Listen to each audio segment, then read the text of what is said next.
Welcome to today's edition of Mario Maker 1 All-Stars, our continuing initiative to record everything we can of the original Super Mario Maker before the servers go down on the 8th of April, which is currently in 25 days from today.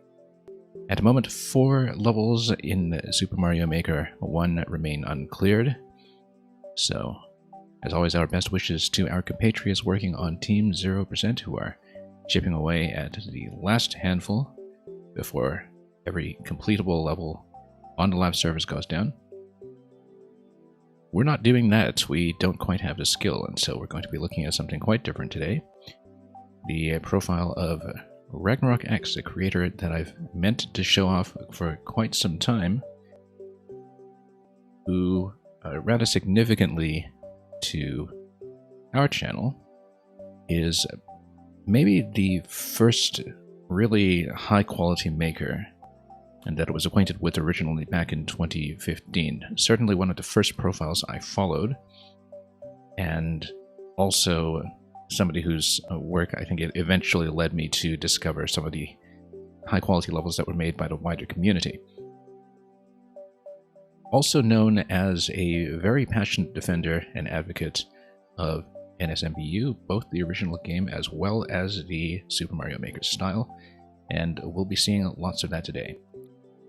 Now, as we've discovered with some of the previous profiles in this series, many of the clear flags and stars from several years ago are all gone. I don't know if it's just a function of the number of levels completed since then or the number of years that have elapsed.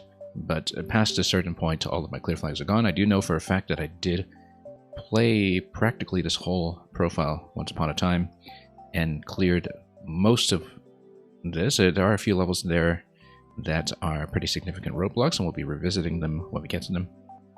But we'll see how we do when we get there. First, though, we're going to begin, as we've been doing with every maker, right at the beginning. Right at the earliest available upload, which in this case is Boo's Plumbing Nightmare. Now, I don't remember much of the specifics, but this was, as you can see, a week 1 level. 3 days into the game. 3 hidden 1-ups and 1 secret exit. And yeah, this would have been one of the first very notable, memorable levels I would have attempted back then in its original form. There is a checkpointed version later on.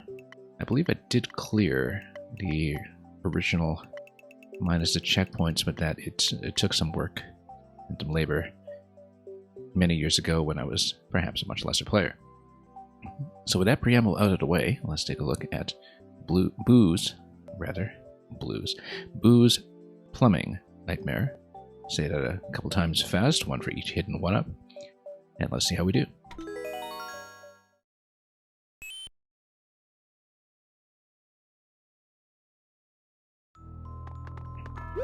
Anyway, like we're saying, SMM1, and yeah, this hard block here doesn't look like it's going to be much of anything unless we carry a bomb through here. But let's check either door and see how we do. This drops you in. As you can see, it kind of matches the entryway when it comes to front and back. We're going to come in here. This looks like it's going to be a spiny hat, as signified up here. Eventually, Fireflower Gate over here, nowhere to go but down. And probably we loop around and exit with the Fireflower. Oh, let's watch our heads here though.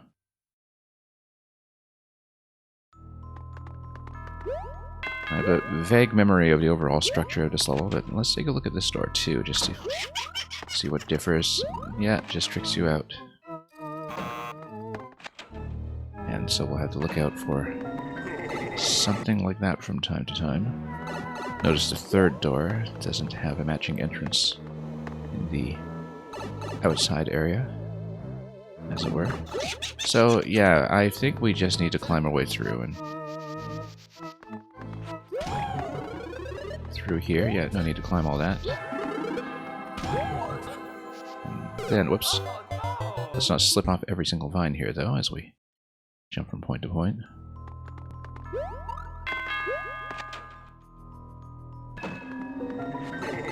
And we'll just make our way through step by step.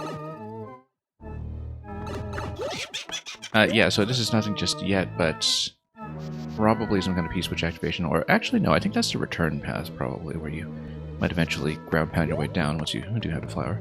Chai tea latte, welcome. Hope you've been doing well.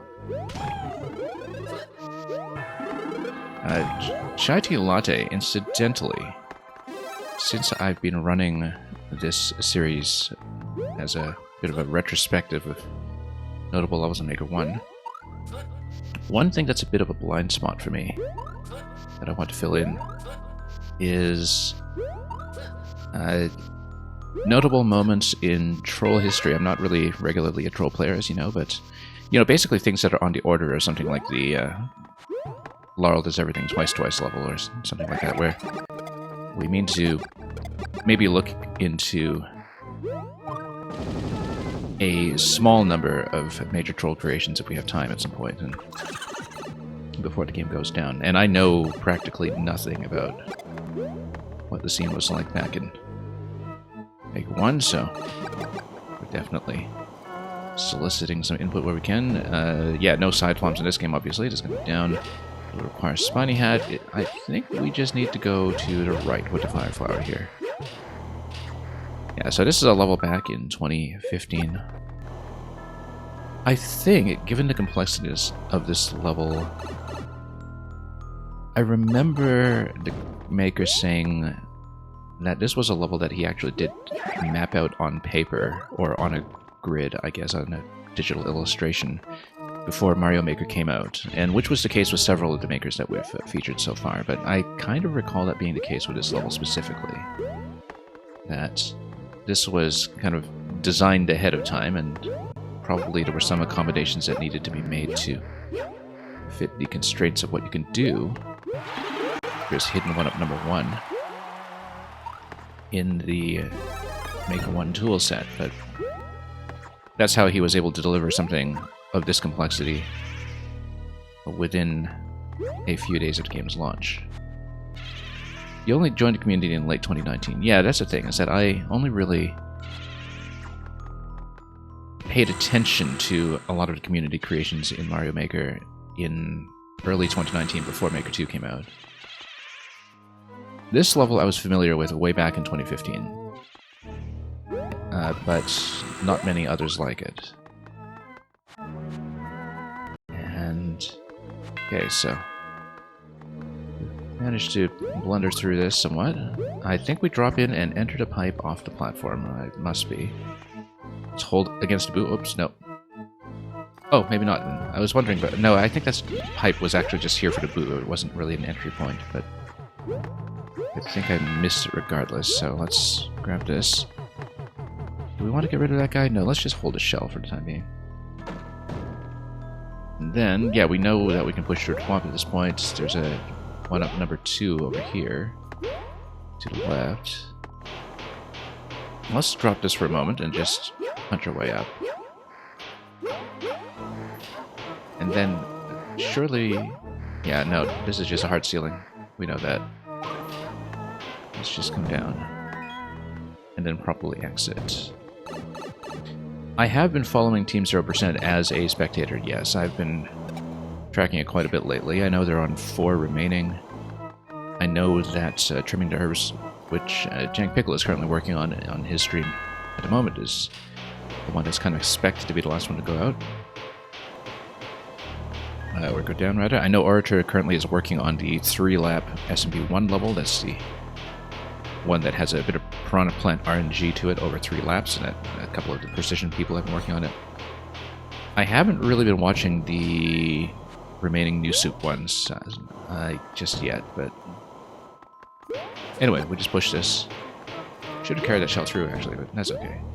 Anything up here? No. Then... yeah, so we know there's a secret exit at some point. I see that there's skulls either way, and that... I don't know if this is essentially like a pickup path or what. But I think it is. Yeah. Oh, there actually is a lower path after that. It's not death, it's just peeling off the helmet. Okay. But yeah, we've been following Team 0% as a spectator for sure. I mean, that's the main thing that's going on in Mario Maker 1 currently. This little project of mine has been ongoing since January, where we've just been doing retrospectives of makers as much as we can. And I've gotten through a pretty big pile of them myself. Star, we want to star, and then probably ride out a clown car if we can.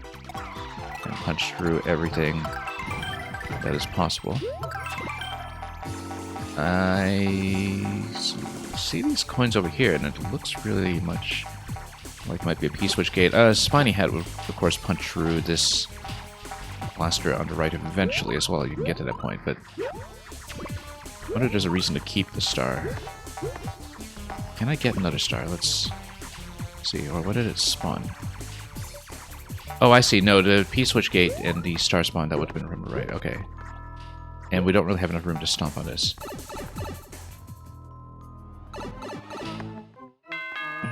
Yeah, here's the Spiny Hat. And notice this coin over here. Oh, we shouldn't have taken that. Maybe that would have, after the P-switch expiry, eliminated this. We want to take a shell to fire it across, probably. Let's grab that and do it. Good. And, yeah, we've kind of disabled that gate, but that's just going to happen at this point. Then, I think we just have to climb through. Oh, whoops, no. Hang on. Yeah, no, you need a Spiny Hat for that one. Let's go back around if we get, or can we? No, I think I just lost a Spiny Hat. That's too bad. Unless... Oh, no, we can just run across. And... Oh, no, we can't, because there's a hard block underneath that. Let's just go back and grab this one, like a sensible person. Also, we're down to 90 seconds remaining, because this is a continuous, week 1 level with no checkpoints, obviously.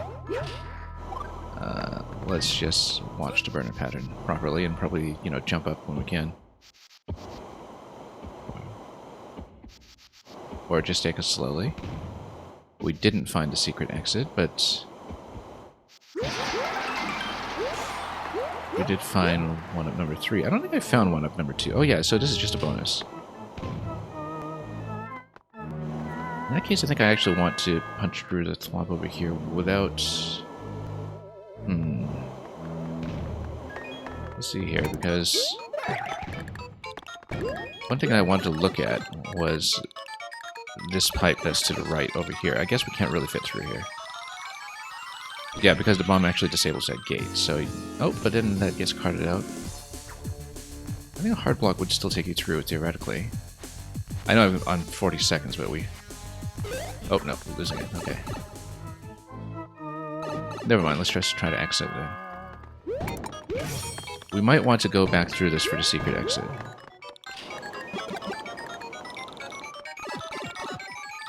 Yeah, because the... Where was the central gate that required a Spiny Hat then? Was it through the door? No, it wasn't. I don't remember. Yeah, we're losing track of where I started at this point. 17 seconds remaining. That's okay. Let's just try to find where it was we entered. Door, I think. Yeah. Because if you go through here... Then... No, this is loops around that way. Yeah, I completely lost track of where... Oh, yeah, no, I know where it is. It's through this pipe down here. We're going to run out of time, but it is through this pipe. And then there's the Spiny Hat gate up here that we won't see because we're out of time. That's okay, we've done a lot of the navigational check at this point. I really feel like the Spiny Hat punching through the blaster location looks very suspicious. A bomb potentially through this location also looks suspicious. That's something that we'll check for. We have been taking the time to do optional content wherever possible, so the fact that this level explicitly flags that there is a secret exit accessible from the subworld through the pipe is something that we'll keep an eye out for sure. Oh, whoops. Let's not do that. Alright, let's keep going. Yeah, I didn't have too much trouble with this on the last attempt. It's pretty gentle once you know where various fallback locations for power-ups are going to be. And then, yeah, just roll your way through. And here, yeah, there we go. And we'll just make our way across.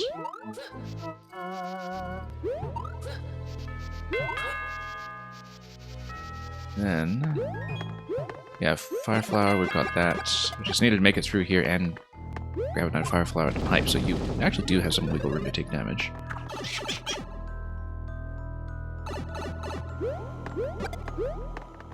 Considering what a large-scale level it is for something that's pre-checkpoints,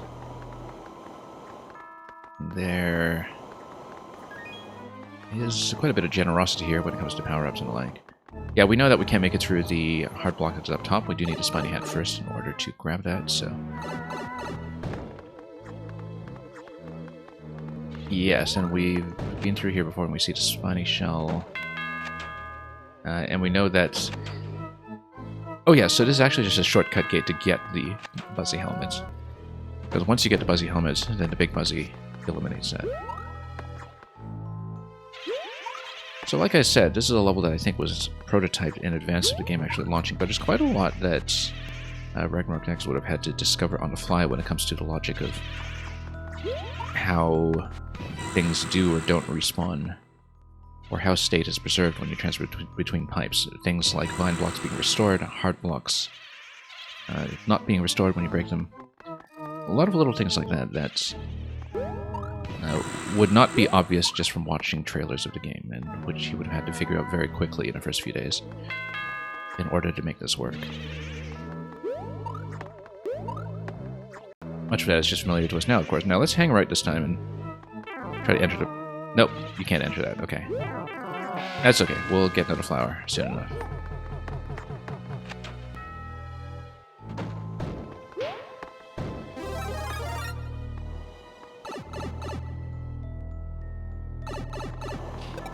Yeah, okay, sure, we can just take that out. But we could have taken it out with a flower, too.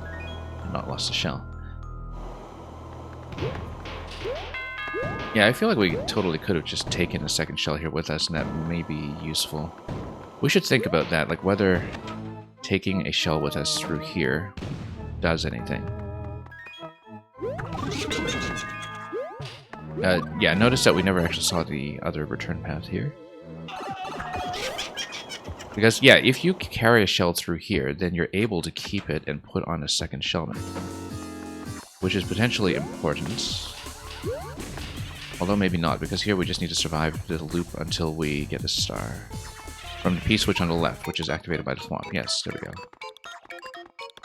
So we have the P-switch activation, which is then going to spawn a star up top. Right? Or rather, yeah. There we go.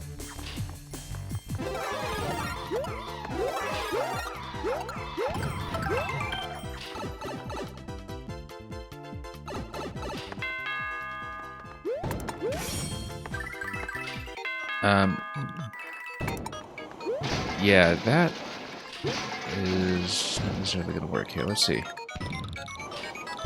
Because we'd really need to slip back in this way if I want to punch through the swamp into blaster. Okay, we actually did get through. So this is what I want to try, is... Oh, no, because you're going to lose the spiny hat, yeah. So you can't do that, because you lose the spiny hat when you come through here. There's a hat check. Is there? Yeah, there's a hat check. That's too bad. Because I was thinking, if you're able to maybe carry a spiny shell through here and get back into this room safely with a spiny shell, and then what you're able to do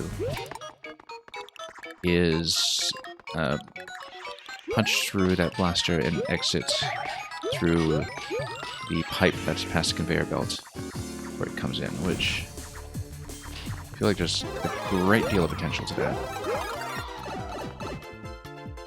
So, for example, now we can get a spiny hat and maybe punch through all the blues here. Oh, no, guess not. But maybe if we take a second shell, like if we carry a second shell, and then take a damage boost through the boost. Let's try it this way. Except we can't really... Oh yeah, yes we can. We drop through. Then we just go through here. And then... Sure, let's just take this for a moment. So the idea is that we go through here. And yes, that's absolutely... Secret exit. Look at that. There we go, we found it. Propellers, too. And... Let's see. Yeah, that's the flagpole up above right here. So let's just take the secret. Yeah, so the entire trick to this is just to make sure that you... Oh, maybe you get to send him up. And did we get to kill Junior? Surely we do. No, we don't. He just sends shells up here. What does that do to me? It opens up... Oh, a location up there. It opened up both locations, perhaps. Yeah, too bad we lost the spiny head here.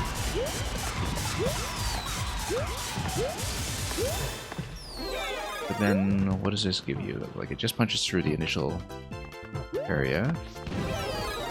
Here. What does this door give you? Ah, okay, yeah, because you're supposed to weave through the house and then punch through this with the spiny head. We were probably very close to the exit. Now, we know there's a checkpoint version of this later on, so we'll get to see it again anyway. So for now, let's just take the clear with the secret exit giving us the propeller. The propeller, of course, allowing you to confirm that you had taken a secret exit by way of a Miiverse screenshot at the ending. Which we can't do anymore, but... Given that Pretendo Network supports their own Miiverse clone, perhaps Miiverse features will be restored in some form with their implementation of Mario Maker 1, and, you know, someday we'll get a feeling of the clear flag comment once more with the attached screenshot. Regardless, that was the secret exit on Boo's Plumbing Nightmare. I don't think we had seen the secret exit before, even when I played this originally, so I'm glad I found it. And yeah, it was just understanding that you can, in fact, push through that blaster drop on top of the thwomp that allows you to loop back one additional time with a spiny head. And we'll take the standard exit when we do the next run. I don't think I actually got 1-up number 2, in fact. We saw it off screen, but I don't think I reached it. But that's okay, we'll have a second crack at it. I don't know which other revisions were made in the checkpointed version either, but we'll see that in due course. Let's take a look at Upside Down 1-1, which is a concept that we did see somewhere else as well, I think, but perhaps implemented differently. I don't remember which other maker did this, but I know we saw some other spin on this very early on with one of the makers that we have been covering in recent weeks. Regardless, just a case of conversion and evolution, I suppose, because this was also a Week 1 release. And yeah, you can see it's clearly meant to be upside down SMB1. So, let's see how it goes without the upside down team.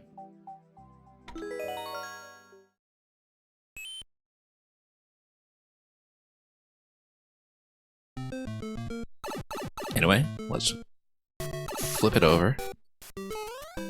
And you've got a buzzy and everything just to make it extra clear that, oh, maybe we should have jumped on it. No, I don't think we need to. I think we can...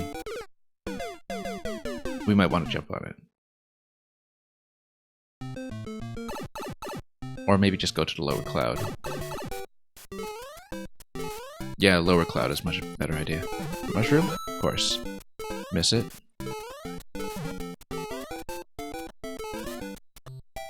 Yeah, so this is actually the post-game world since it uses buzzies, but of course it's using buzzies for the drop. We could have gone to the right, but this being 1-1, we'll just do this instead, and we can't continue, so we'll go back. And see what lies over here.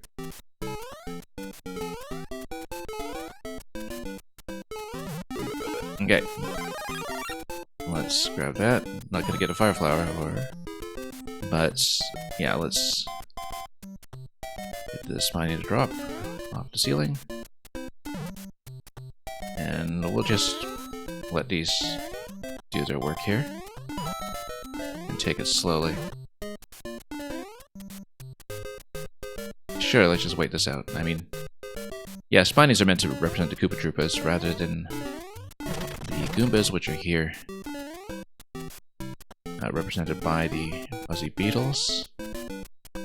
Now, we lost a bit of momentum coming in here. Let's just do a bit of a crouch jump. And yeah, let's just send everything down patiently. Oh, patiently. That's okay. The headroom was a bit of an issue here anyway. And let's go for the flag.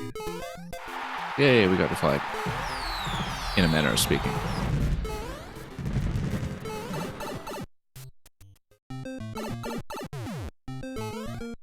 And what is up with this swamp anyway? I wonder. Oh, it's just for the ending sequence.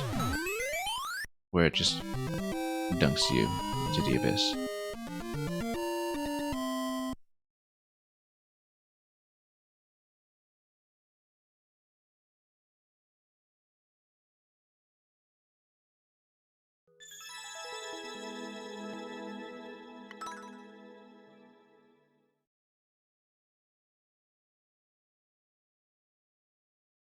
Anyway, let's continue.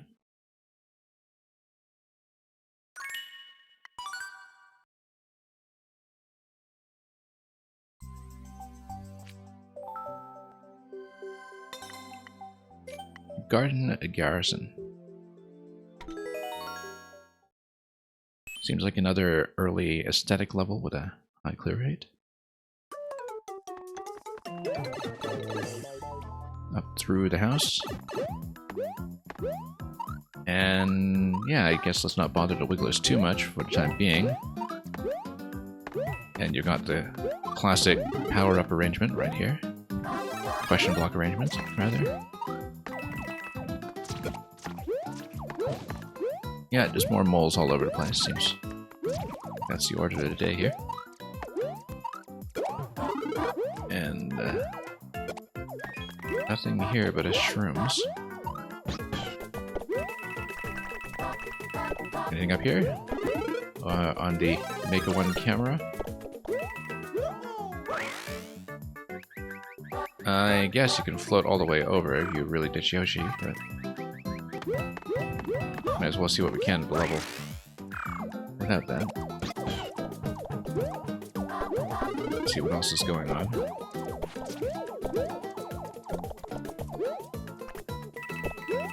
Yeah, it kind of seems like this was made to be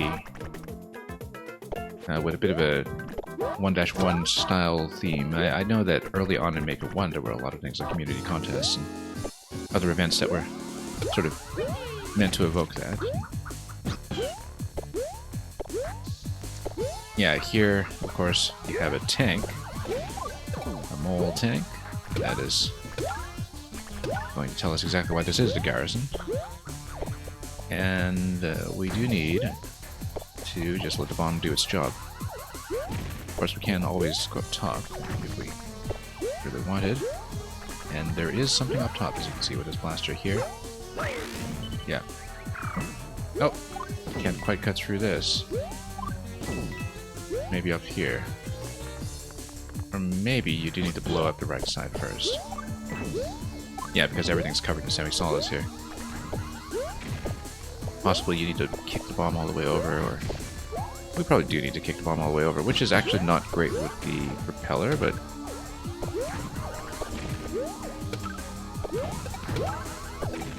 Yeah, I guess we'll eventually kick what we can. We need to break this one in order to send it across. I wonder if it is going to be something like that. Why don't we just break this the easy way? Pull it over here. I wonder if you can punch through... Yeah, you totally can. That's how you get up to this little bonus segment over here eventually. There we go. So a little extra one up on top.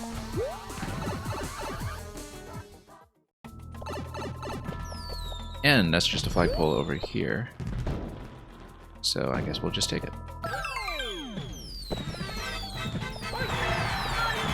This little flourish from Yoshi bouncing back as we go.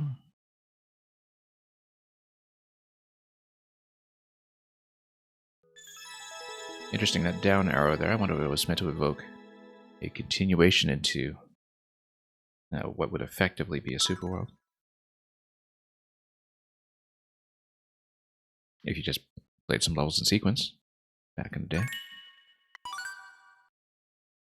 But yeah, it looks like it was explicitly meant to be something like an introductory traditional level, and certainly was conducted quite admirably. Now this is going to be very much the opposite. This is going to be a 0.8%, also from the first month of Maker 1. Looks like we're going to have quite a lot of spinies to deal with here. And eventually, what looks like a Bowser on a track perhaps, but actually, yeah, it looks like it's going to be Blaster Column plus a lot of wall jumping. Looking at this, it looks like it's going to be a wall jump survival level, in fact, with a spike boundary that you have to negotiate. So let's do it. Let's see how it goes.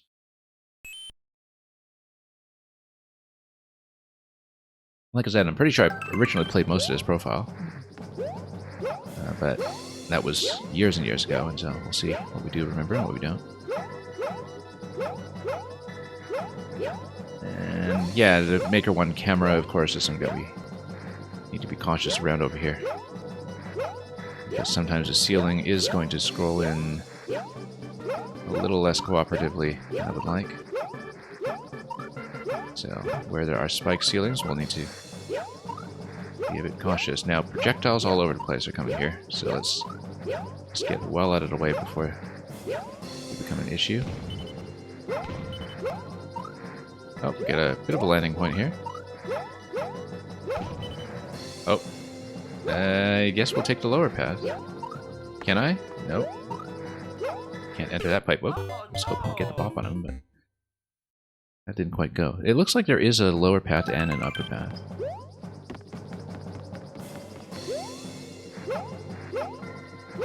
One thing I also know about this maker, RagnarokX, on top of how much he is a champion of the NSMBU style, and the original game for that matter, is that I believe he's also somebody who's very knowledgeable about Sonic the Hedgehog, and that comes to mind here just, you know, in terms of branching paths and whether that could figure into the design, because it seems like it's very clearly available that you can go through a top path when you do the airship sequence later on. Of course, the danger with the top path is, again, Maker 1 camera not being the most cooperative when it comes to scrolling upwards in there. But we'll deal with that as well as we can. And just try to gain some height here just to get the spinies out of the way. Oh, that's not quite the projectile formation I had last time.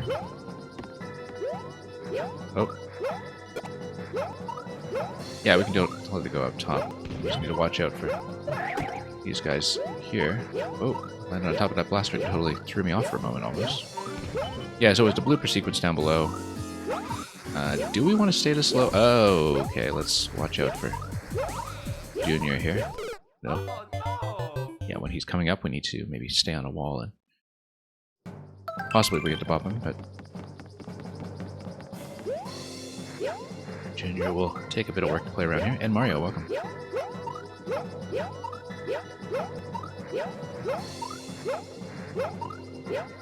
Now let's see what we can do.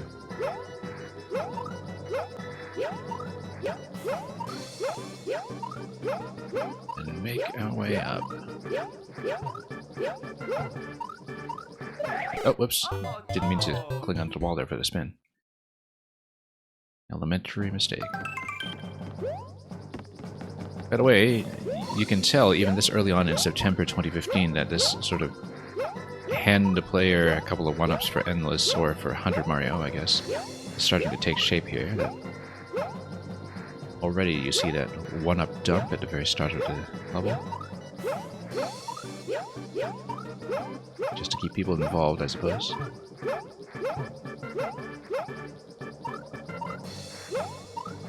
Now let's get back over here.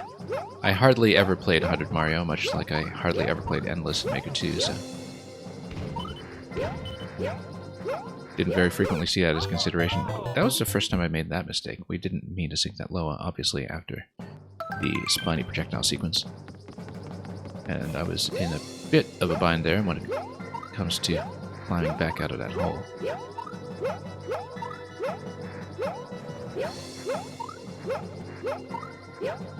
Anyway, let's continue.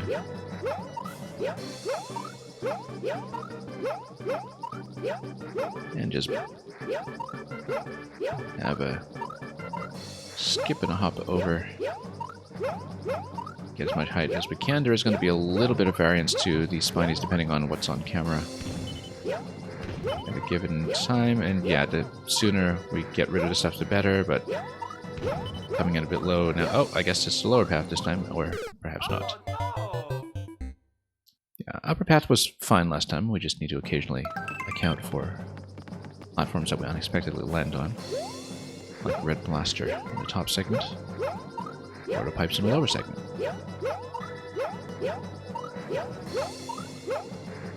I mean, it is the airship theme, so either way, we're not going to have the most cooperative camera, perhaps.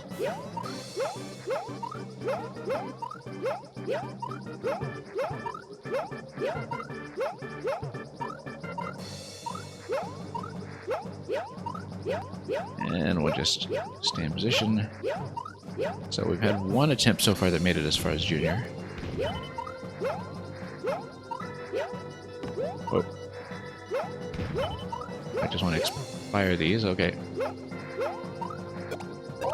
Oh, that was unexpected.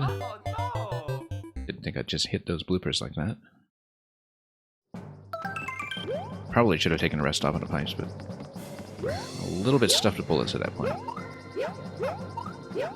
It's a bit tricky to land on them while they're tracking you. Oh. Not our proudest moment that time.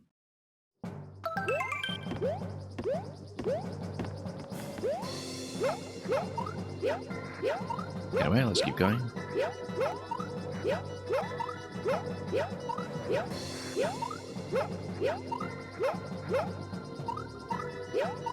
And let's see if we can actually make it to the top path this time, because I do think I prefer it slightly. Even though you do need to deal with quite a few of the red bullets along the way.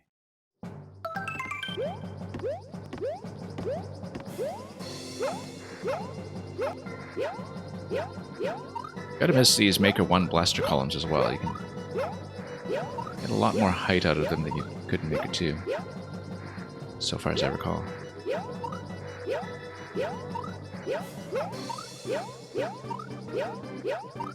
It's one of many mysterious and enigmatic changes, if memory serves.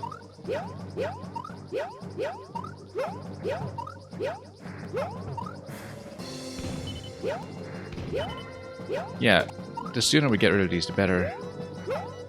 And then if we take the upper path before we have too many of them spawn, then we're in a much better position. We'll still need to deal with them over here, but if we pop it right away, then we're not so concerned. And we don't even have a second one coming, so that, yeah, actually felt pretty well controlled. We just need to watch out for Junior's positioning here, particularly if he's coming up. I don't know if I can really pop him or anything. Oh, no. That's the issue here, is that we need to kind of wait for him to get in position on camera. That's the same way we died the first time. Yeah, we do need to plan around him a little bit and just take the wall slide nice and slow until he's positioned himself in a column that I can actually spot. Takes a bit of self-control there, given that this entire level has been getting us accustomed to constant bouncing back and forth to maintain height and position. Only for Junior to come in and upend that completely.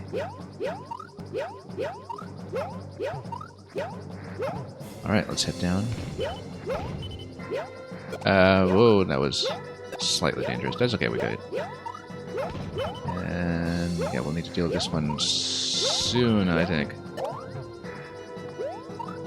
Oh, oops. Totally missed a bounce there. Document, do I ever add the people I'm going to feature? I probably should.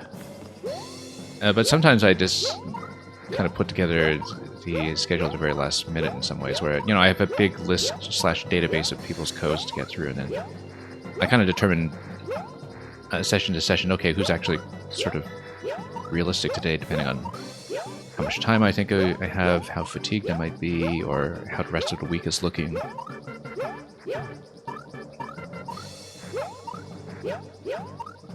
I mean, I guess you were aware that I was featuring yours, but then that's because you hang around here quite often. And, you know, you had enough levels going on that it was hard to miss. Okay, here's the bottom part here. Oh, no.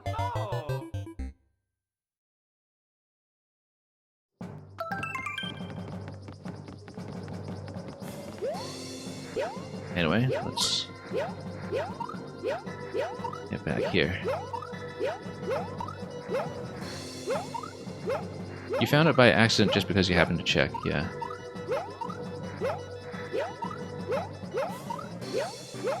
But we did get through all set, and here we go. It's always nice to have the makers in attendance, of course, but I never really necessarily expect it, just given that I run at very inhospitable and sometimes unpredictable times, so. Aki Setsuna, welcome.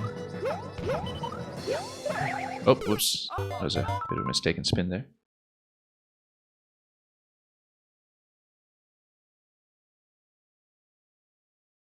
Don't know which retro game you had going there today, but hope you've been doing well.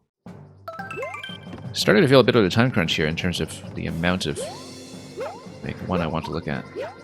Because we have some lengthy and, in some cases, difficult profiles that I want to look at least partially. I've also, at this point, swapped over to doing Maker 1 on weekends as well in this block where I usually do Maker 2, just so we can get through as much as possible. Last weekend, we actually featured all of the Nintendo official levels that are the ones that were in character, you know, by Yamamura and Bowser and Mr. Eraser and so on. That was an interesting set to look at, especially if you sort of managed to catch Nintendo's idea of what a garbage level looks like for training purposes. And yeah, Document, thanks for tagging him and letting him know. I'm still very early on in this set, of course.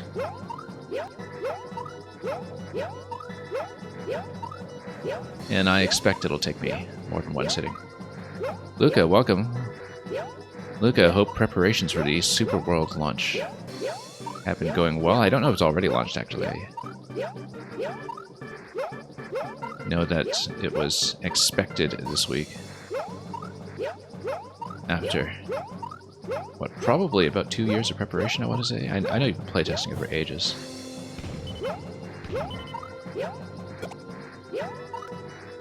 I can't even remember when I first saw that you and Meng were working on that.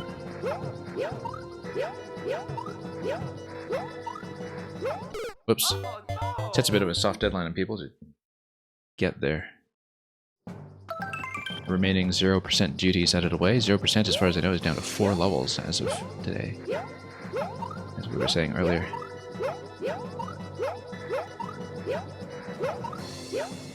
In a rush right now, but hopefully late tomorrow, yeah.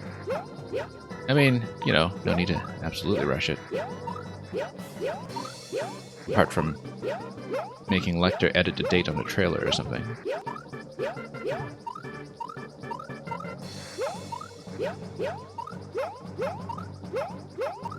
But yeah, it's really been interesting to see interest in Team 0% in particular starting to pick up among people who don't normally follow Mario Maker. People kind of catching on to what's going on.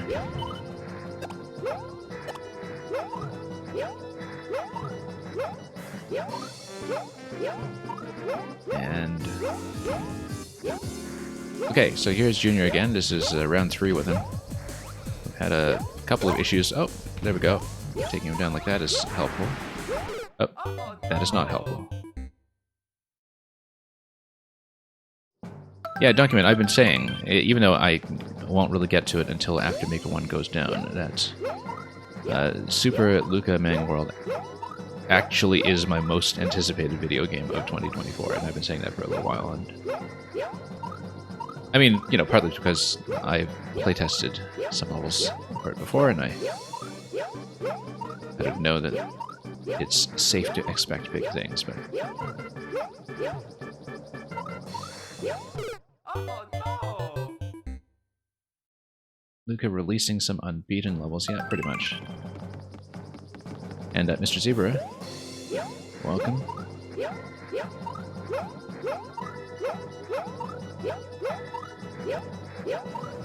I'm confident Silksong won't release this year. Yeah, that's implied, man.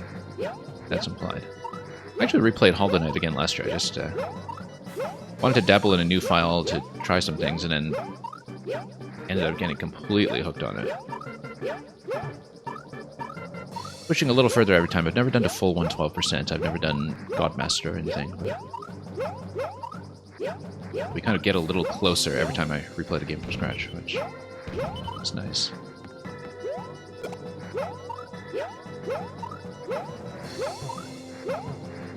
Although it's sort of interesting that right now there's a pretty massive blank on Nintendo's own first-party schedule past June, now that we have the release dates for the ports and remakes for both Paper Mario and Luigi's Mansion 2.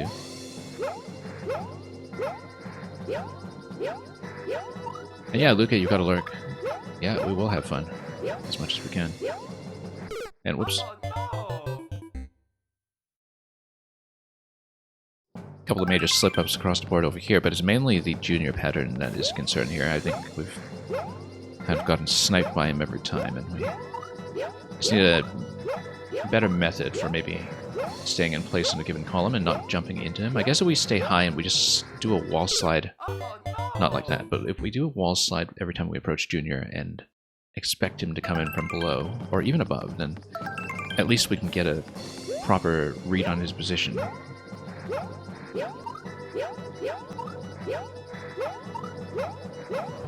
Oops. Document, you're saying Nintendo has to clear up the schedule to properly hone SMM3. Yeah, I mean, you know, I think the sort of last-minute revival of Maker 1 in recent weeks has led to a lot of people reflecting on what was lost in a lot of the changes to Maker 2 and some of the things that are maybe more dearly missed about Maker 1 than people realized.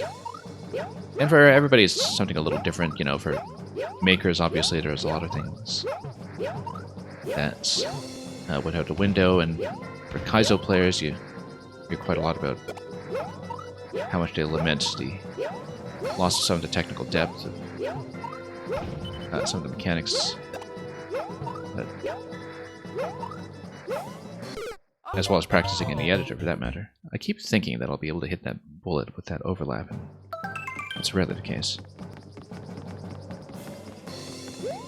It will decrease the max blaster length by half again. Yeah, that's the thing. So we were talking about this earlier with this level, is that we have this massive screen length blaster column in levels like this, and just to give you so much flexibility. A lot of the stacking rules and everything too. Like I've been saying, you know, Maker 3, no matter how much of the feature set it adds, it is going to break something. that is absolutely critical to tech in Maker 2. We don't know what it's going to be, but it is going to break something.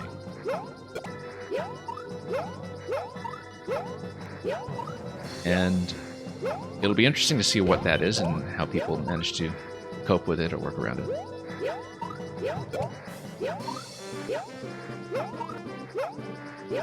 Because I can totally see something happening like Nintendo thinking, oh, you know what, we'll just like massively increase the entity limit or something without actually increasing the playable space, and then that totally breaking entity limit tech because you could no longer stack it of one-way panels or something like that. I mean, that's just a bit of an imaginary doom scenario here, but you can totally see it happening as something that would be the kind of change that would be made with the best of intentions, and yet just completely wreck a whole category of maker tech, right? Or even a lot of other changes to scrolling or camera or global loading, obviously. Thank you for the GGs. In the same way that there were so many changes that just could not have been anticipated at all about going from Maker 1 to Maker 2.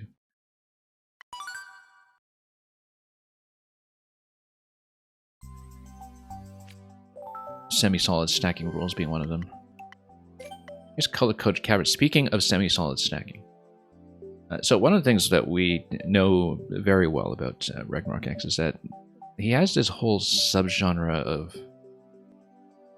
basically semi-solid stacking levels, and we'll see some of that today. As you can see with the preview screen of the next one, that he just absolutely loves semi-solid tech. And I know that he said before that one of the reasons that he just kind of fell out of Maker 2 was that they broke so much of what was his kind of bread and butter method for making very visually memorable levels back in Maker 1. And, oh yeah, RagnarokX, well, welcome to the chat, incidentally, and thank you for joining us live. I did hear that Document sounded the signal. I was about to say that I think the first massive breakout level that you made in the first days of Maker 2 as well was also with the sort of rainbow-colored semi-solid stacking in Maker 2, but, you know, at the same time, you could only do so much with it, so... Let's take a look at color-coded caverns. And look out for 3 1-ups as well. Yeah, Mr. Siebert, you haven't played either of the games. Well, thank you for coming by to spectate, anyhow. We obviously don't want to get trapped here, but we check this sort of thing. Oh, yes, I see. It's a lift that takes you down into the mines. Kind of continuous with that underground descent we saw earlier, perhaps. Let's not do that. Well, it's meant to evoke dropping into a mine shaft. Notice that stacking on top of the arrow is also something that you can't do in Maker 2. Multiplayer reasons. And so right away, actually, you know, look at this. Like, you know, the collisions everywhere are all just very Maker 1 specific in a way that we couldn't have known at the time. And now let's drop this out. Grab a shroom, and just not get hit by everything. You're making a series of levels that led into each other, and the previous level ended in a lift. Yeah, no, I did see that. That the garden one had the flagpole over a pit that had an arrow next to it, and I was saying something at the time that it seemed like it was kind of meant to be a quasi-super world. But when it comes to continuity.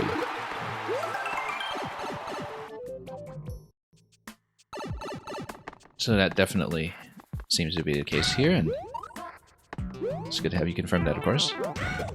Oh, whoops, let's not get hit by every little thing. And can we just break this? Yes, we can.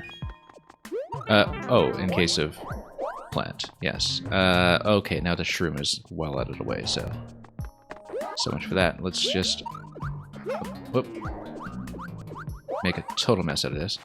I guess if we had the shroom, we could have just bopped this, but alas. Oh, sure, we'll take it this way. Just, why not?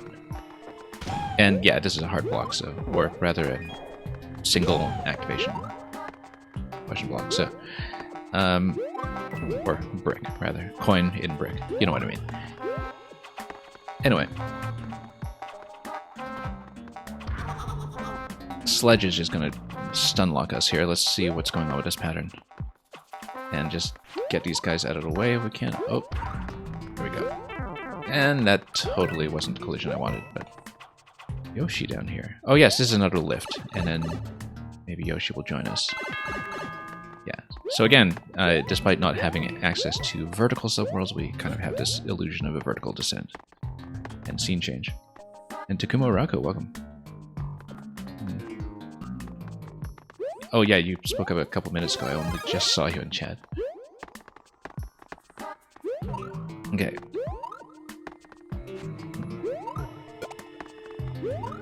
Should actually read the chat in order from time to time. We're not very adept at that. What these cheaps are doing down below is anyone's guess. I guess we've dug that deep at this point. That was a bad place to crouch. Let's not do that. Actually, above that ice block there would have been just fine. Now, I think this is early enough that this is still pre-checkpoint, which is perfectly fine. I know there are a couple of checkpointed revisions of the longer levels later on in this set, and we'll be playing everything, of course, as we've been doing with revisions from all the makers we've featured so far, so let's get over here and down. Oh, whoops. Watch your head from time to time. This is going to be a shroom over here. No, it's not. The next one is the one I was thinking of. Yes, there was a one up here. Would be in there. Let's play a little bit dangerously. And yeah, actually, yeah, we should stop breaking that. It kind of creates issues with firing mushrooms. Is this going to be mushroom or is it progressive? Let's see. Mushroom. Okay, that's fine. I'll take it.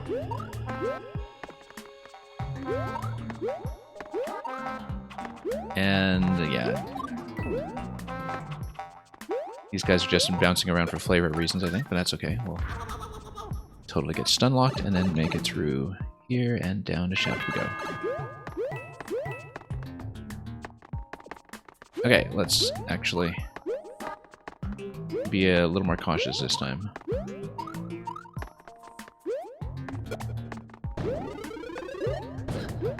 And not die to every last fish. One up on the right side over there. That's okay, we'll check this way first and drop the buzzy. Oh, just get out of here. And that just opens up this gate. On this side, what does this give me? Shroom. Okay.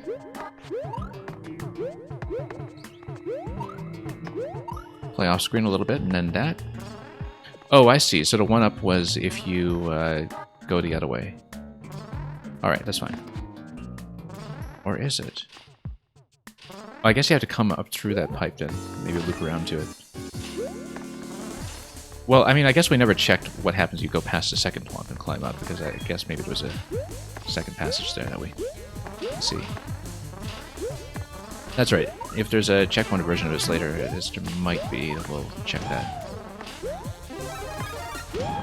Since we're going to be replaying things anyway, potentially. There were only so many enemies that fit the colors, yeah. Masters of Disguise. And, oh, yeah, let's grab the shroom up here. Let's grab the shroom up here, let's let the Magic Koopa taken care of by Spiny Projectile, and we are through. Well, so much for their final line of defense. Anyway, here we go, and this is going to be the ending. And as you can see, the illusion here is that this is going to take you upstairs. So yeah, we didn't find everything, but we'll comb through the revision later, I think. If there is one for this one, I thought I saw it on the list.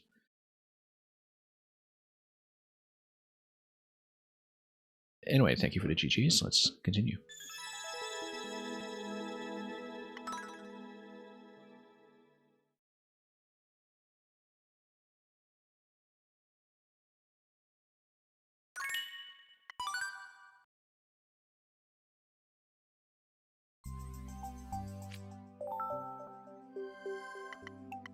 Magenta Magic Mayhem. Speaking of semi-solid stacking, so here's another camouflage level, as you can see, where we'll need to pay attention to the inseam.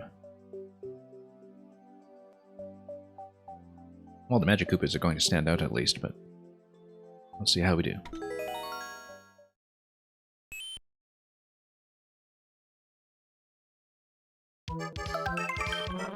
Yeah, so latest in a line of things that are not at all possible in Maker 2. Which I think is true of maybe even the majority of the levels we've been seeing over the course of the last few weeks. Let's... Yeah, I see that the camouflage effect here is meant to, blend in with the projectiles rather than the Magic Koopas themselves.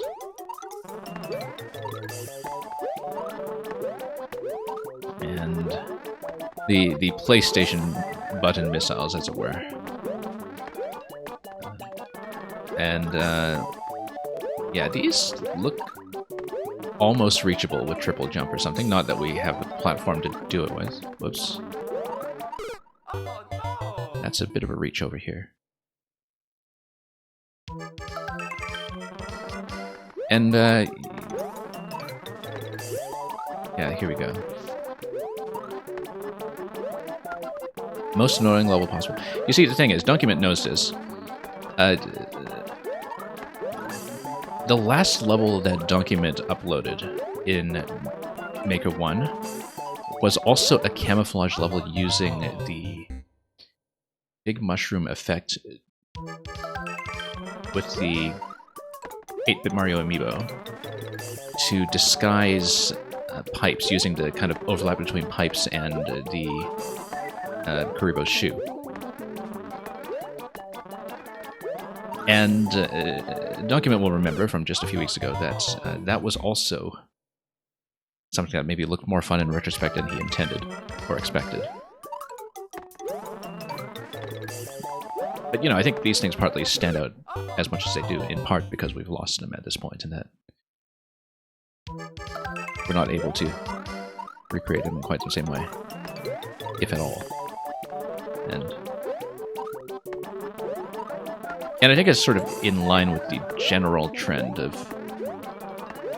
the transition from Maker 1 to Maker 2, making the bottom fall out of levels that were much more aesthetically driven, including aesthetics that kind of, double as something mechanical that you have to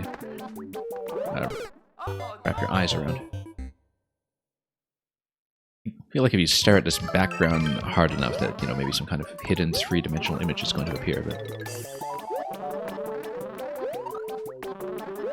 Let's try not to do that while Mario's still trying to survive it.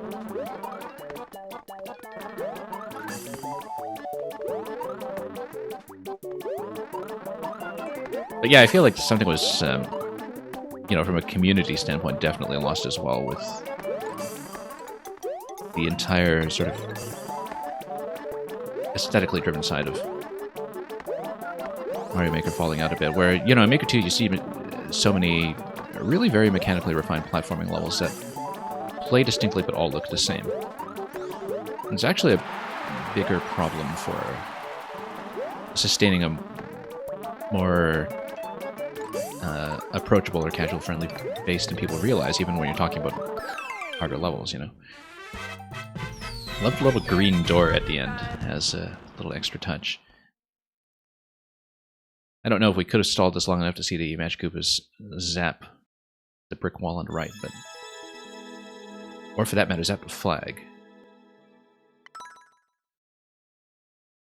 I don't remember how early it was that the Magic Koopa plus flag interaction was really discovered and explored. I know I played a level by Kavik a couple weeks ago, and back when Magic Koopa still zapped one-way panels as well, where he was telling me that, Magic Koopa zapping the flag or the axe was something that was very unique to audiences even then. We were not going to let that happen this time, though. We made it out of there. I actually didn't even see... I think the base of the flag is protected here, looking at that. But anyway. I didn't get a good look at it.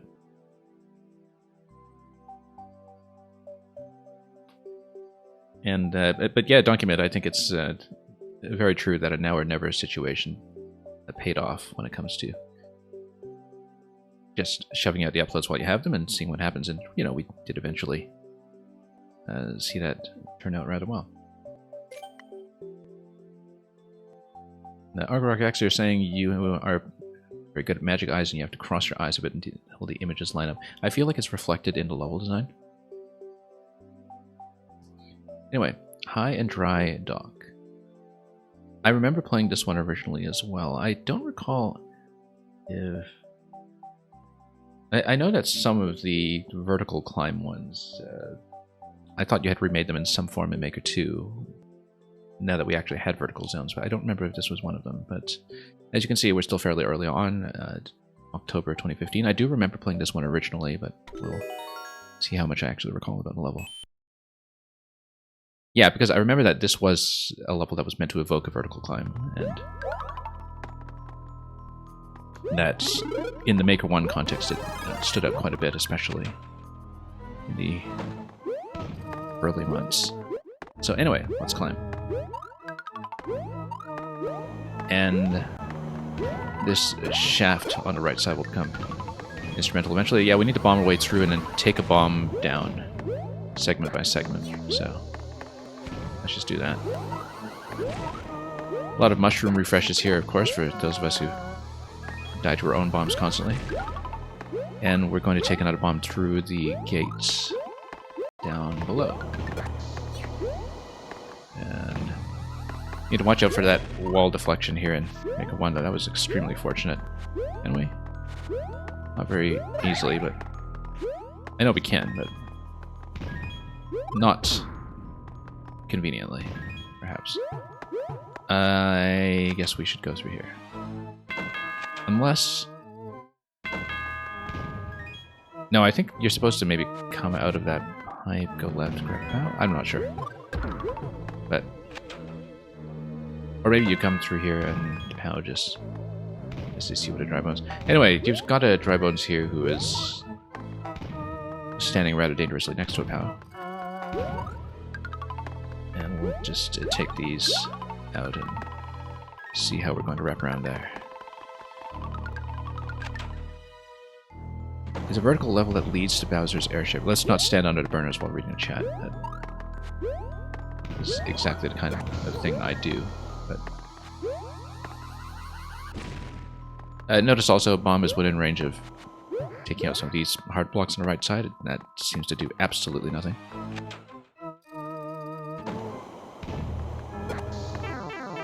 Oops. The POW is a clue that you need to bring in the POW from somewhere. Oh, you mean like in the last segment? Yeah, probably. We'll see that eventually, I'm sure. We have no mushroom. Let's see. Oh, yes, we were back here. We broke everything. Let's... Well, now we have a POW. Also notice that this being Maker 1. Well, there we go. Not that we can do much with it without some kind of juggling. Let's just take it back. Anyway, there's nothing on the right side shaft anyhow. We know that now. And let's go here. But yeah, vertical subworlds rather, didn't exist until Maker 2, which is an easy thing to forget if you haven't seen Maker 1 in quite some time. Whoops, let's not stand there. And let's just carry this back. And yeah, probably just use POW to kill the big bones over here. That's going to drop the blaster and open up the gate. And then, just in case, I suppose. Yeah, because you come back here and spawn back in, blaster would block you, right? Let's take a look here. Yeah, it does. Basically, makes sure that you, in case of camera issues perhaps, have access to the second POW once the muncher is out of the way. Let's pop this way, just to see what it is. fire flower here looks interesting. Like we could have used it for something. Top. Yeah, I guess we should enter that eventually. Let's see what's over here, though. Tentacle to Yoshi egg. Let's check the door. Quality human, welcome. There's just a little bonus, I think. Oh, whoops. Yeah, number 2 for 1-up number 2. That's a scheme that we see returning from some of the... Whoops. I keep accidentally hitting an up diagonal here. A scheme that we see returning from some of the previous bonus sections. And... what's this guy? Nothing. And... probably also nothing, just... you know, part of the excess baggage here on the airship. What do we have up here? Oh, I guess I should have gone down there to grab the Yoshi egg for this, obviously. Damage boosting across that is probably not advised, but not that we checked. So you got a double Yoshi spawn over here and a bomb machine that is making the Yoshis look rather tense. Grab fire off the burner probably and just ignite. What does that even do? Nothing. But we can grab fire off the burner and take it back outside, I think. Yeah, we're supposed to drop a bomb down here to open this.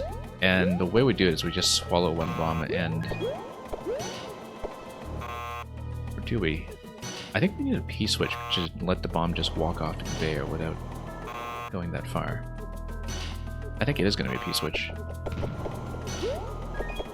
And yeah, there's a segment from down below that you can come up from, and that could be it.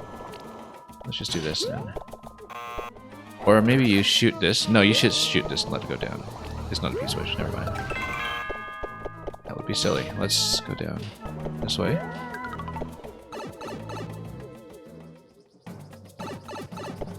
And yeah, quality humor, from what I've seen of Trimming the Herbs, I would not get past the first jump. Although I've been looking into, you know, a lot of the sort of history and context behind that level and that maker. Just out of interest. Okay, so we have a spring on this side. Let me just make sure I'm paying attention here. We've got 144 seconds. Right, spring on the left, bomb on the right. I guess that's just telling you... Oh, the idea here is that it's the illusion of sort of switching this.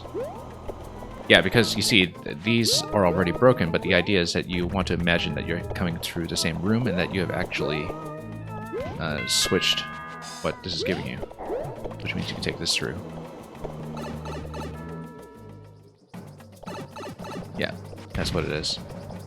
Naturally, at this point, we're going to... Oh. You know what? I'm just wondering if we can do anything here to exploit how you can pick up objects through one-way panels in Make 1, but probably not. Because I'm thinking... Yeah, no, I mean, obviously the idea is to take Yoshi's or to gate to the right side. I'm just trying to see if we can mess with this. Probably not. Anyway, let's float up here. Yeah, because you have to get through all this. But, you know, for example, if you had Mario plus Spring over here and you just jump across the Spring with Mario, then, of course, you have a massive Yoshi gate over here past this point, so that wouldn't do much for you. Maybe we shouldn't have taken out a jump here, but that's okay.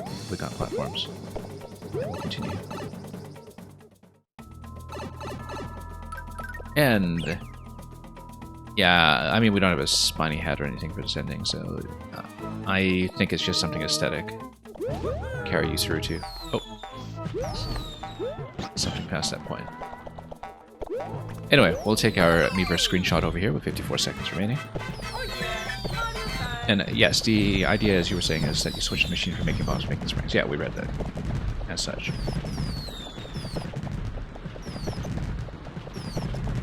Yeah, document, in the case of Trimming the Herbs, I think it's definitely the first one.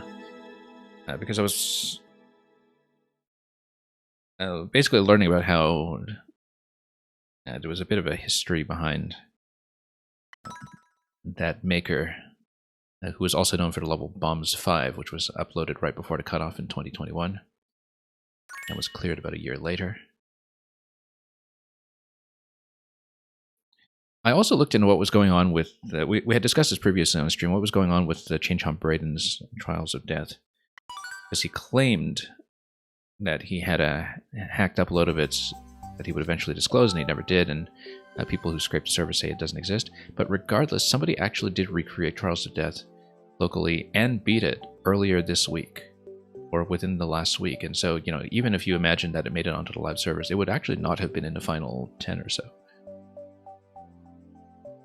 And yeah, Quality Humor, the one that Orator has been running, I think, and some other streamers who are more precision-minded like Cats, is the one that is the SMM1 level, where you have to run 3 laps through the level, and you also have to negotiate some of the Piranha Plant Fire RNG, I think, as you're doing it. Because that's the complicating factor that makes surviving 3 laps consistently sort of especially difficult. And yeah, Mr. Zebra, let me see if I can grab a link for you.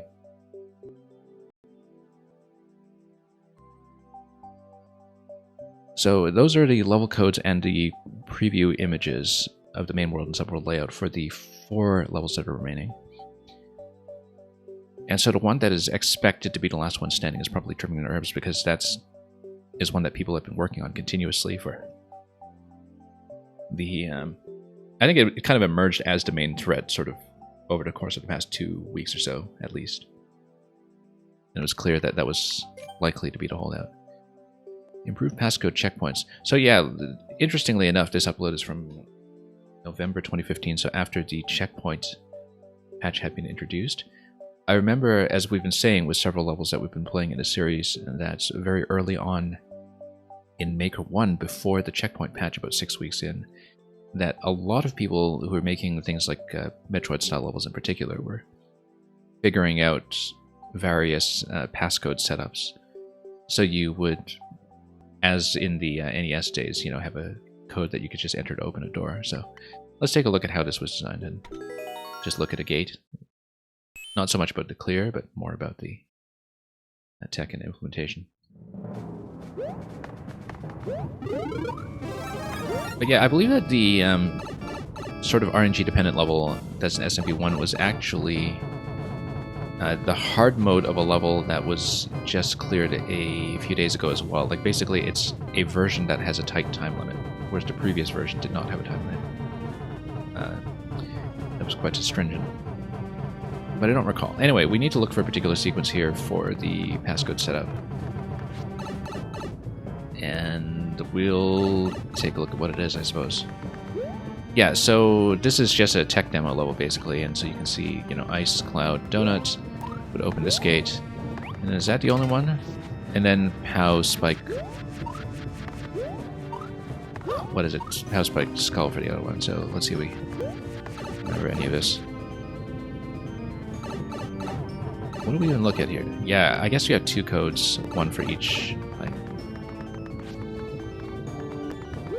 ice, cloud, donut.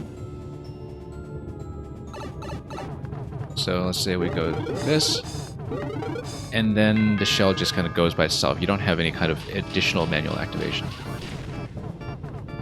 Once you just bounce the munchers out of the way and probably create a platform for a shell to bounce to up top. Similarly, you go Pow, Spike, Skull, and there's a shell that's already... Oh, it's a bomb, okay. And it just walks over, yeah, after ignition.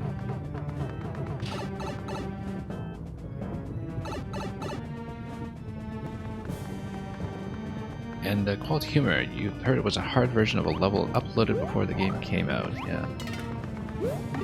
In a manner of speaking. Notice the pipe stack over here as well. Oh. Let's see what happens. Yeah, okay, the pipe stack is just there to make it exit only. And of course we previously broke the hard blocks open already, so we can just check that and verify what's going on here. So it says this is improved passcode checkpoints. I, of course, have no context for improved from what. But we can always just take it into the editor. Yeah, document months ago, clearing all of the Maker 1 levels looked impossible to you. Yeah, because in October when the server shutdown was announced, I believe when Worst by King was kind of getting Team 0% together, that it was about 25,000 uncleared. And then I think, given their pace, by around January, things looked pretty rosy depending on certain levels that were kind of a big question mark. But Team 0% right now has quite a lot of firepower behind it when it comes to very technically proficient players, so... Yeah, you hope 3 has the editor option of 1, yeah. Because right now it's just an inconvenience. It's almost the same mistake, one of many mistakes that Blizzard made with the transition from Warcraft 3 to StarCraft 2, which is something that I remember very, very well as well, in terms of how the Maker community there just kind of dropped off as well because of way too many inconveniences that were meant to prevent people copying each other's creations and so on, but ended up just crippling the scene. Anyway, multicolored mushroom madness. Let's see it. You believe what happened was improved passcode checkpoints went after your junior airship level, which got a Kotaku article because of your checkpoint system. Interesting. Oh, and then they deleted junior airship. Okay, hence why we haven't seen it yet. And hence why I do remember seeing it originally, I think, because, whoops. Because I was playing your levels back in 2015, and as I was saying at the beginning of the stream, you know, this is one of the few profiles I know I was playing back in 2015, even though the clear flags no longer reflect that. Here we go. Okay. Let's pay attention here. Some of the time. Oh, got a little hut down here that we are not going to see just yet. Well, let's grab the vine from time to time and enter the door. This level is 3 levels in 1. And yeah, Aki Setsuna, there were so many issues with the custom scene in StarCraft 2. Because I remember kind of being in on the ground floor with that back in StarCraft 2 beta. And you know, the region locking was an issue, editor access of existing creations was an issue. The fact that they wanted to set it up for a potential paid marketplace for premium creations that didn't happen until several expansions later, like until late Legacy of the Void. And of course, by that time, it was just too late for anything to materialize. Like, there were just so many problems with how they were managing that. Like, I absolutely adore StarCraft 2. It's just one of my favorite games, period. But there were so many mismanagement problems with the way Blizzard was handling it that really crippled the game. And, whoops. Okay, we're supposed to run off the conveyor here. Let's pay attention. Just build up speed, yeah, or maybe not. Hang on, let's pay attention here. I was totally not looking at this properly. Wall jump. Then why would you... Okay, hang on. We'll figure this out. Don't tell me what to do. But... You own Maker 1, but you can imagine how you used it when you were 7 to 9, yeah. Possibly. It's not going to be on this side. Let's go back up. Oh, there's the P-switch over here. And you want the P-switch to blow open all these gates. We came in this way. Hang on. Or we can just go over here. And then what? Nothing. Yeah, so you do need a P-switch at this point. Probably a P-switch activation in the other location then. Sorry, it was... Oops.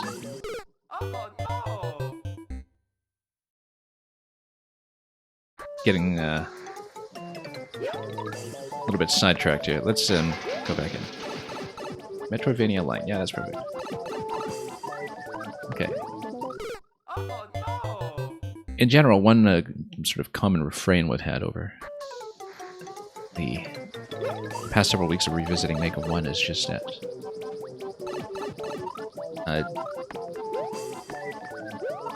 in general, you just had a lot more flexibility with length and with open layouts and with people willing to go large scale in Maker 1. Even before the checkpoint patch. And okay, here's the red room.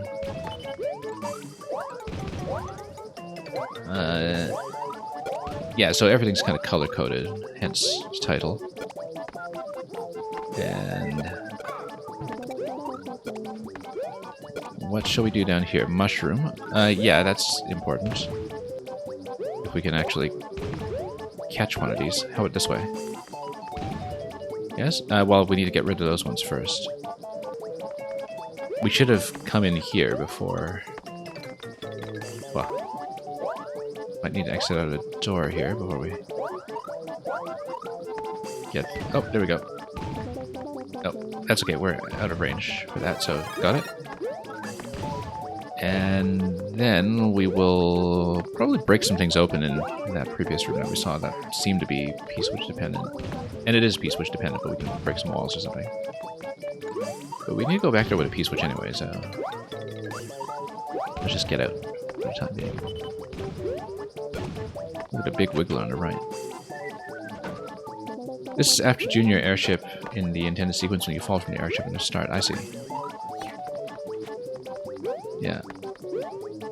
Yeah, no, I did notice that there were these transitional elements at the beginning and the end of the levels, but that they no longer matched up exactly, indicating to me that there was some absence in there. Oh, here's a chomp deciding to chomp. Now, where can we take the fire flower? You know, I bet I can take a shell through there. Just cut through the chomp.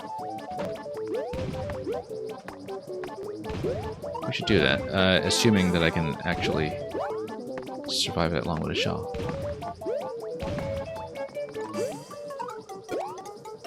Let's just do it. Assuming that we can get back up there without any issues.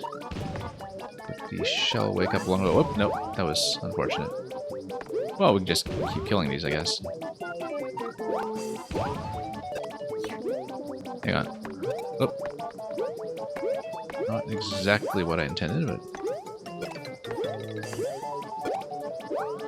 Yeah, let's just make it over.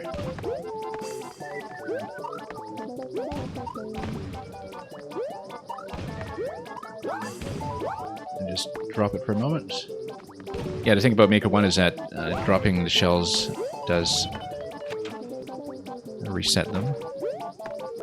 And yeah, we're going to try to take it through the chomp room here. Oh, that was a bad idea. This was also a bad idea. Okay, never mind. The chomp is just meant to chase you out. Now we know. Has anybody ever inserted Samus into a Castlevania game or vice versa? You mean from a modding or ROM hacking perspective? Almost certainly.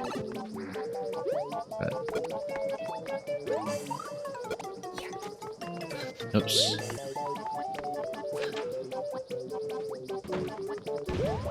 Yeah, I'm pretty sure that exists. Whoops. There we go. Okay, shroom. Where do we even get the fire flower? That was in the chomp room, right? But then we no longer have that. So I guess we should just see what we can break with the mushroom instead. And head up this way. So that tells me that fire flower, at least in that location, is optional. It doesn't actually get me through anything. Oh, this guy. Let's get a shroom.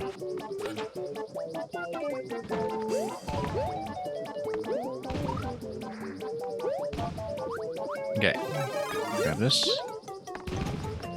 And back out this way.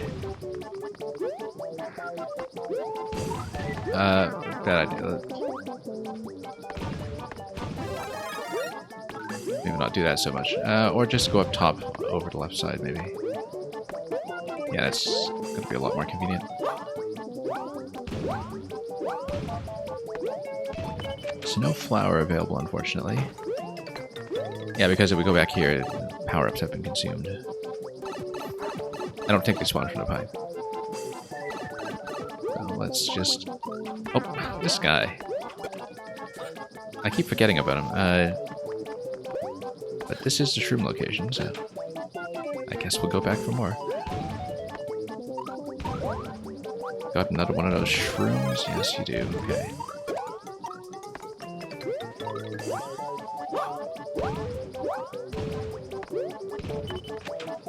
Alright, let's not get hammered this time. Or Koopaed. Or doubly hammered. Let's see here. Yes, there's a vine climb down here that we can take, and then we'll see where this goes. Green room. Where we'll have this available, and then now where does that go for me? Can we get back through here? No.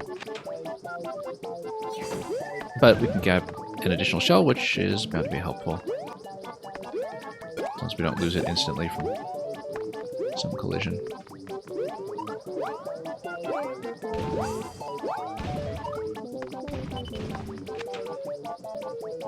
The idea is that all the rooms are identical except for color. Yeah, I noticed that with the door area. And, whoops. Wow, that was fortunate. Mushrooms with doors indicate which color room to go into. Yes. Yeah, that I picked up on. Although I wasn't really thinking about the way back. Okay, here's the P-switch. That's okay. We could afford to lose that. And yeah, having a P-switch available does allow you to go through the wall. And also freezes the conveyor belts, which is rather important here. Also kills the Wiggler. Let's just do it. The easy way for once. Now, retaining the P-switch state into this room doesn't do anything, so let's go back. And that's going to be checkpoints. And then I see, so you get 3 rooms once again. Yoshi, let me just check each segment here. Pink coins aren't a thing yet, of course. Seems like 3 different track rides. 3 identical track rides, rather. Oh, I actually do remember this now. I remember this part of the level, I think. Yeah, because you basically get 3 layers here, and you can choose which one you want to take, where the P-switch is going to open the path up top. Yeah, so... And then you get the little P-switch run here. Oh. This is probably... Oh, no. There we go. Got it too close. Camera... That's maybe not the most cooperative here. But we're going to die. Hang on. Oh no! That's okay. We had 68 seconds on that one. We'll look at each of the paths. Might as well, just to get as much as we can out of the level. But yeah, it is a Wiggler ride. So yeah, it is an overlap where you see 3 different layouts that coincide with each other and are different experiences. Oh, you see, whoops. Oh, we're gonna miss the train here. And salvage that just barely. Only to get hammered. Countess Timpani, welcome. Music kind of reminds you of Mario Kart Wii. Yeah. It's not coincidental. Oh, yeah, and I guess Yoshi just walks across. I guess maybe this is easy mode or something. Maybe. We shouldn't prejudge it. We do still need to get across this guy. Whoop. And totally miss. Alright. Muncher stack over here. I guess we could just continue this way. Oh, there we go. All 3 paths coincide. That's the flag. Oh yeah, Mario time! Yeah, the green path was visibly simpler, but of course that's because I lost track of where I was going with the P-switch section. Anyway, multicolored mushroom madness. Despite some initial disorientation, we made it. So, thank you for the GGs.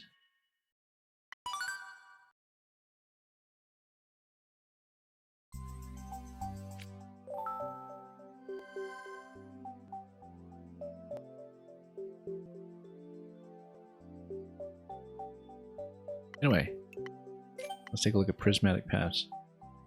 I'm just kind of catching up in the chat to see what I missed. Mr. Zebra was saying something about the level length and that you're accustomed to 15-minute Kaizo. Yeah, that's the thing, is that with the remaining levels, you know, the one that is the super roadblock right now, Trimming Nerves, it's a 12-second level. The clear check video does exist. And so it's kind of interesting that this is the one that's holding up after all this time. Because that maker had made similar bomb handling levels that were significantly longer.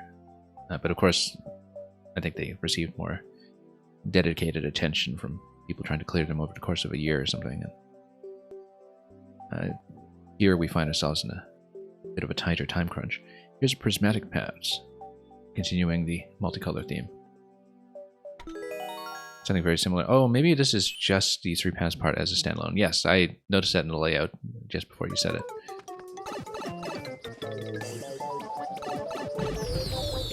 And fireworks galore. Well, this time we can try a different path then.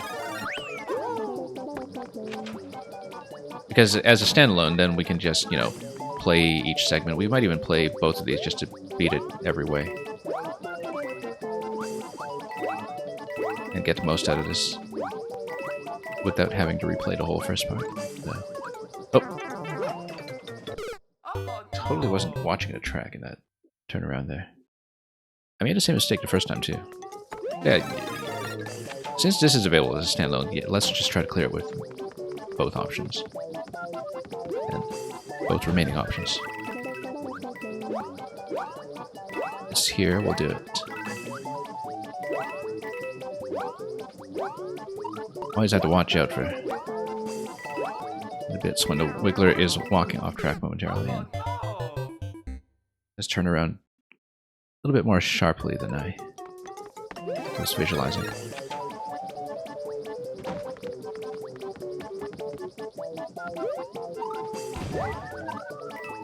Yeah, and as you can see, of course, the relevant obstacles here are color-coded as well. You'll kind of have to accept that P-switch is going to be yellow here. Although, here's something interesting. I guess, was this level made when P-switches were still yellow? Or was that just specific to one of the other themes? Because I noticed that, you know, with the yellow theme here, that P-switches were kind of a recurring element, right? And that's one thing that we still see appear on upload screenshots, you know, like the upload thumbnail occasionally for a lot of the early levels still displays the yellow P. Back before it was decided that yellow P was maybe just a little too unsanitary. Oops. And because that makes a lot more sense than I think about it. I was thinking, okay, yellow is, you know, partly for coins, obviously, but we're sort of envisioning that the P-switches were still yellow as well. Then, yeah, I couldn't remember if it was just for specific game styles or themes, like SMM1 or something, but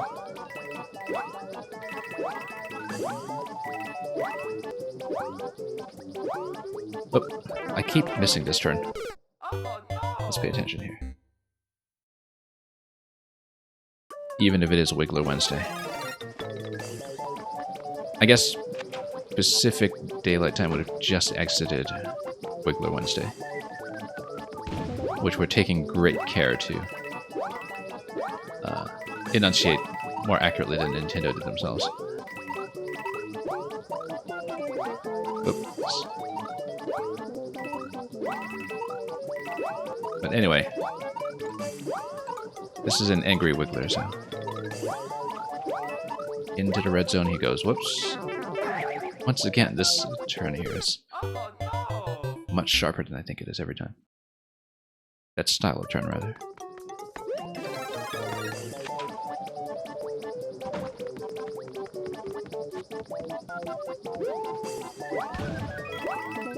Alright, let's keep going.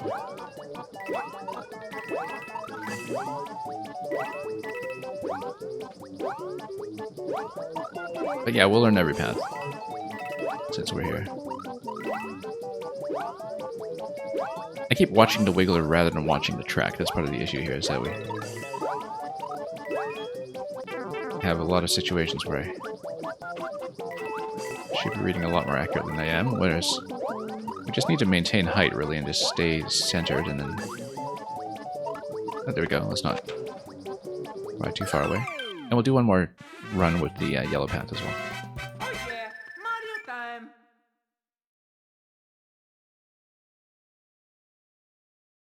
I did notice the blue platforms down below, creating the illusion of water in the environment.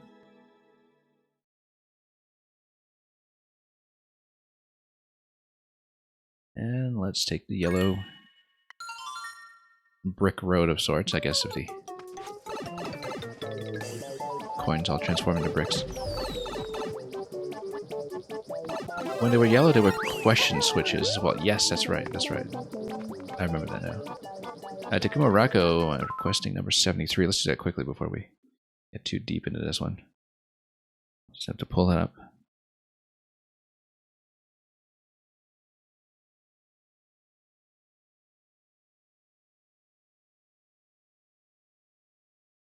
And yeah, we'll just grab it in a moment. Okay, William Shakespeare, sonnet number 73. Actually, very fitting, as requests often tend to be. That time of year thou mayst in me behold, when yellow leaves, or none, or few, do hang. Upon these boughs which shake against the cold, bare ruined choirs where late the sweet birds sang. In me thou seest the twilight of such day as after sunset fadeth in the west, which by and by black night doth take away, death's second self that seals up all in rest. In me thou seest the glowing of such fire that on the ashes of his youth doth lie, as a deathbed whereon it must expire, consumed with that which it was nourished by. This thou perceivest, which makes thy love more strong, to love that well which thou must leave ere long. Thank you for that, Takuma Rako. And yeah, that's the thing with NSMBU having P-switches originally. There are all kinds of little incongruencies like that. I get the same thing with Maker 2 and switching between Maker 2 and 3D World, that you really notice all the things that are different about actual 3D World very vividly. So we take the P-switch with us, I think. That's the thing we should have done in the first place. And then jump over. Yeah, that's it. You're supposed to carry the piece, which I activated the last time, and that's why we didn't know what was going on. That makes a lot more sense to me now. Yeah, and the muncher signifies that we should look for a P-switch activation. And then there we go. That's out the gate. So yeah, the red path gave me by far the most trouble. And here, realizing that I could have just picked up the P-switch instead of activating it immediately solved this completely, so.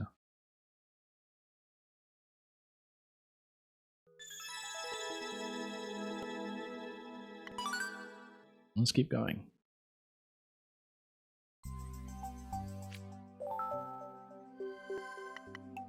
Colored Code Caverns Plus. Well, we'll see what exactly the plus is. And yeah, very happy to play, you know, the multiple revisions as we've been doing for every maker we've featured.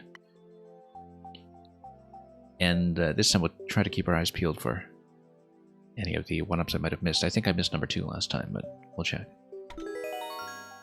Probably just checkpoints. Yeah, it seemed that way for many of these, but it does give me a chance to explore a little bit.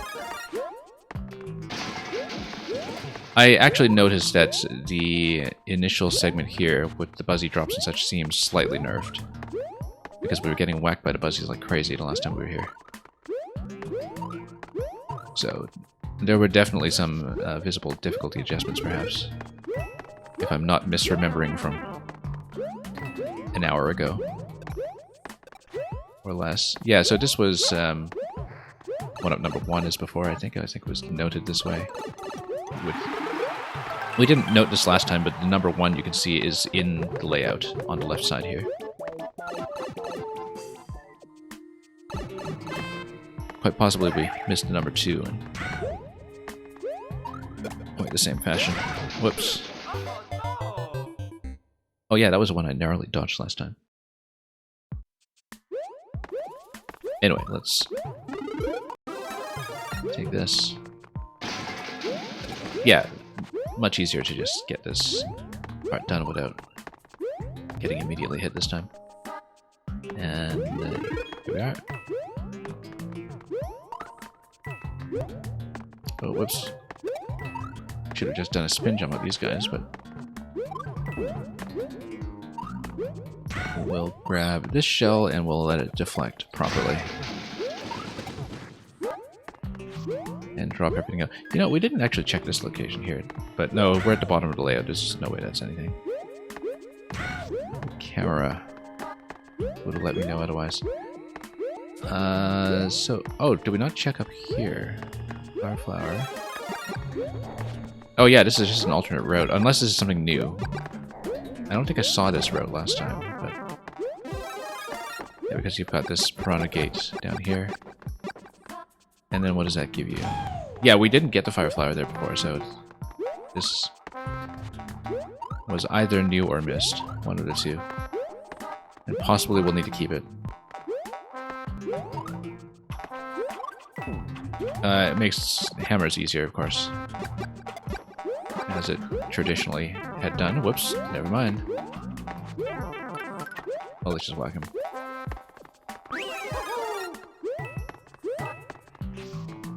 Anyway, down the shaft. And... whoops, that's okay. Got mushroom over here. Yeah, this is overlaid on... whoops. Semi-solid, I think, so nothing was going to drop. Notice this up arrow over... oh, no, that's just matching the... lift design that we saw on the way in. Yeah, so now I'm finally noticing what the Cheep Cheep spawn point is, that it's actually sideways stacked pipes. Sideways pipes that are concealed. Oh, yeah, we missed this one up, that's what it was. I noticed this last time, too, that we had to go over this way, probably by... spinning or jumping over Cheep Cheep. Was that supposed to be number 2, or was that... yeah, no, because you go into the pipe in that segment. I actually kind of want to take a death here just so we can see that bit properly, since we didn't get a look at it last time. So let's just take a hit and redo it so I can see that. See, I saw this branching path off the first swamp, and I just sort of assumed that would be likelier to be the optional path. Blue Cheep Cheep area is number 3. Okay, I thought we'd seen number 3. But I know that I hadn't seen this one previously, I think, so... if the taunt would kindly give me something to work with here. And we'll just let the Cheep Cheeps go a bit. Maybe. I don't think I'd be in here, though. Yeah. Oh, this is number 3. Okay. Yeah, you'd know you're on levels, of course. Then... so we missed number 2 completely, then.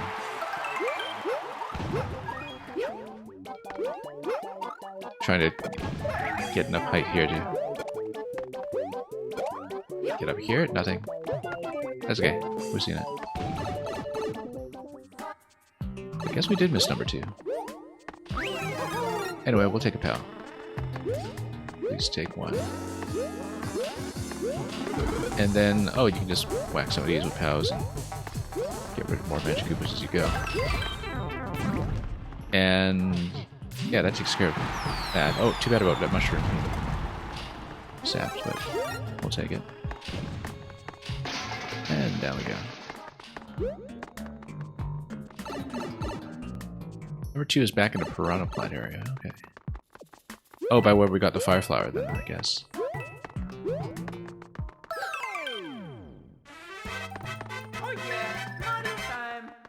yeah, effectively the same with the checkpoint, but with a couple of visible difficulty adjustments.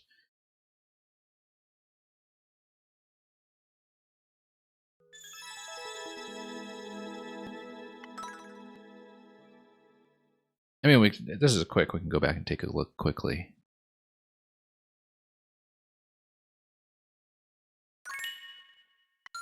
Just to log everything we can.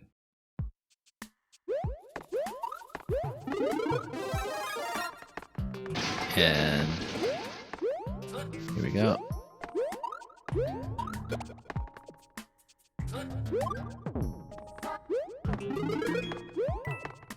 And yeah, I feel like this bit here with the spinies might be gentler as well. Although maybe I was just making a disaster out of it the last time I was there.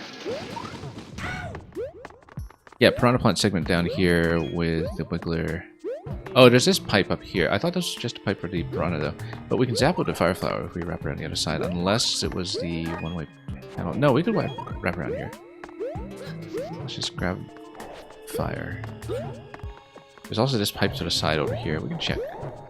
No, that's not a semi-solid you can stand on, which is important to know conceptually for future levels in this set. Whoops, no.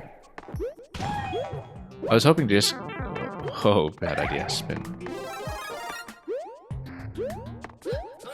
Yeah. I'm thinking central pipe is a good candidate, but...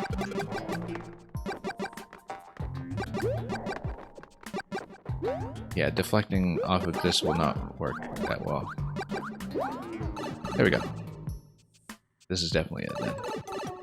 Number 2. Okay, we're satisfied. We got it.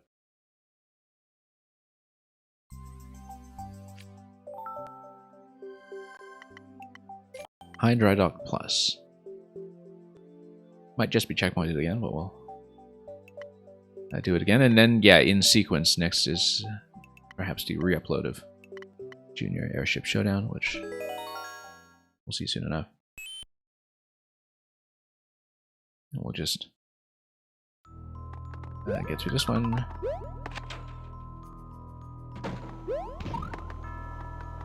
So now we can see things properly in sequence.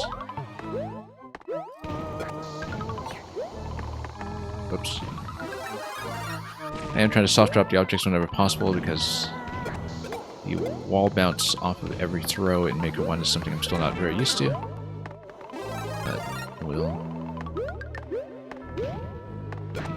do this. You can tell why the Kaizo people miss it.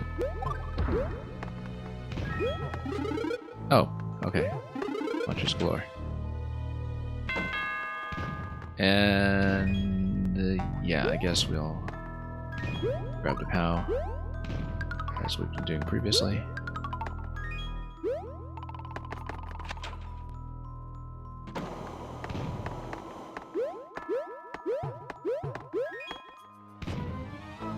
And take this down here. I wonder if we could hot potato the bomb across to the next room here and do anything with it. I mean, I guess you would actually be able to open this up.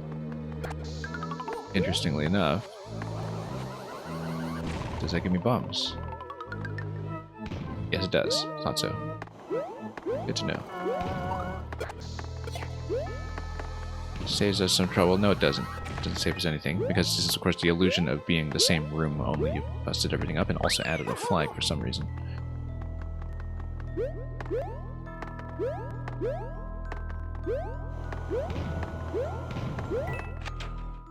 Anyway, let's head back up. Oh. And take the POW back to the previous section.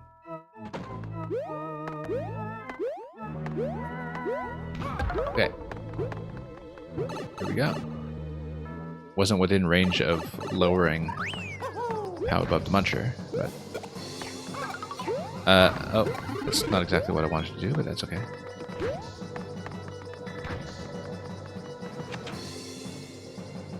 And yeah, we've got this one previously. At what cost? And that was number 2. Is that? And then we do this sequence here for Yoshi.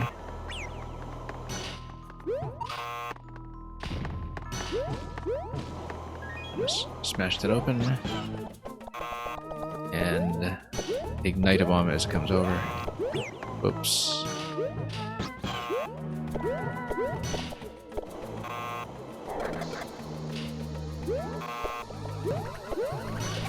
And that'll get me through. You know, well, no, that doesn't do anything.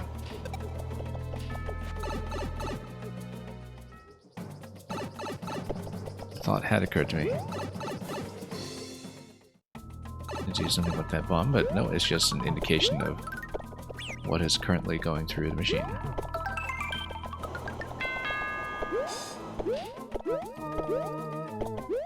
Anyway, we'll take it.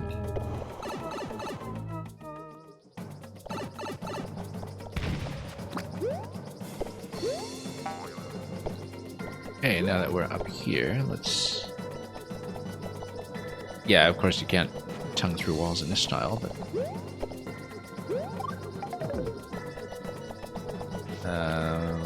Okay, I guess we'll... once again do this. Was there anything up top here? Maybe. Nope, nothing. We're already at the top. Yeah. Okay, and yeah, this is just a wall, so let's go back. And that's it.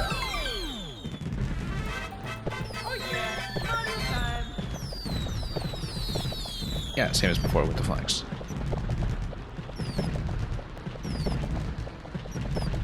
And then now we'll properly see where the airship fits into the sequence.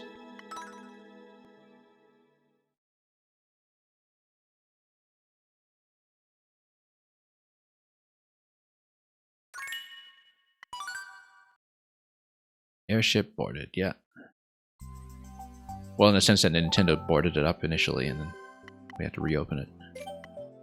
Junior Airship Showdown.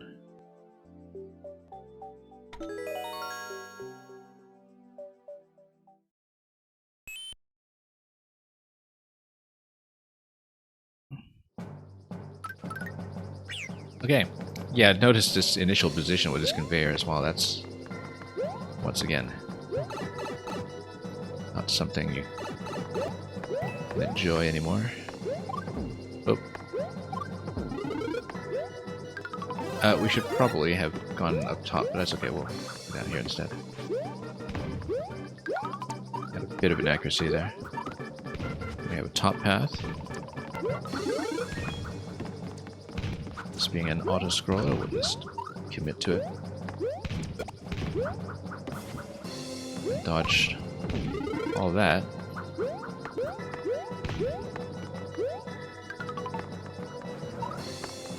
And as long as we're not getting squished by the scroll or anything, we'll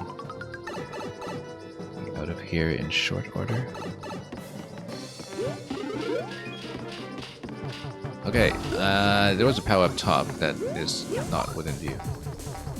So, anyway, this is a bit with a showdown, I guess.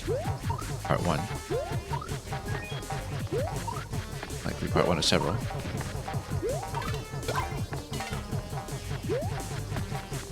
And look at all the crates that are stacked below as well. Speaking of semi-solid stacking, we can't do anymore.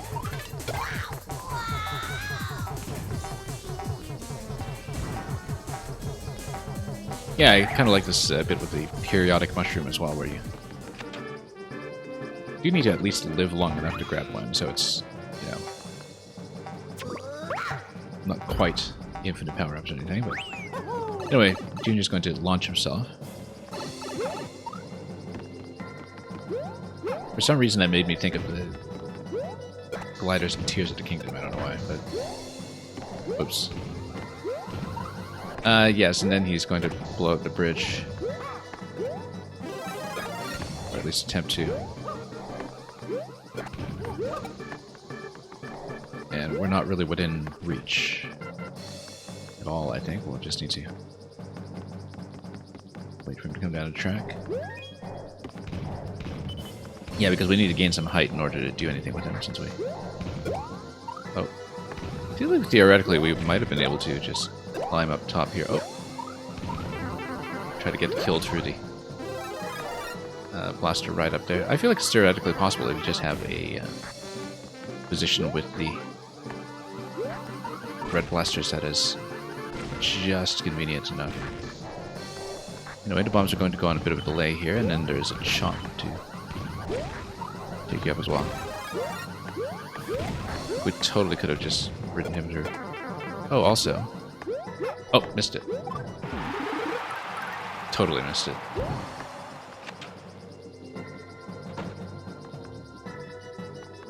We might have to do it again with Yoshi. But... Inspired by Sonic the Hedgehog Egg Wrecker. Yeah, yeah. I totally see it.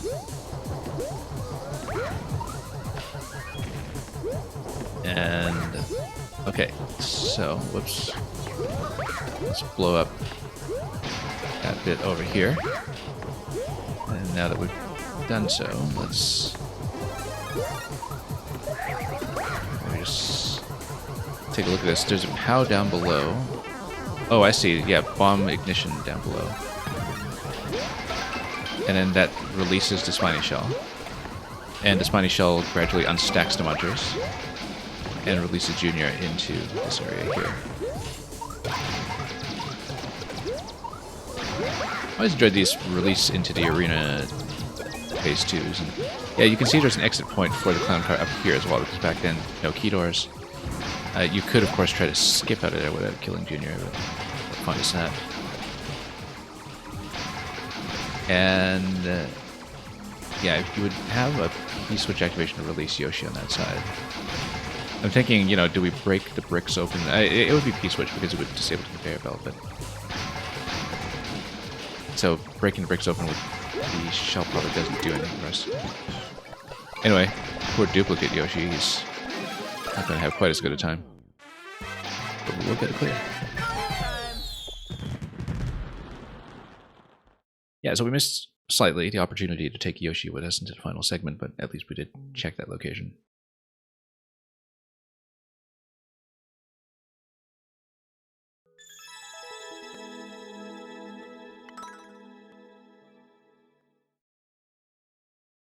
Yeah, let's keep going.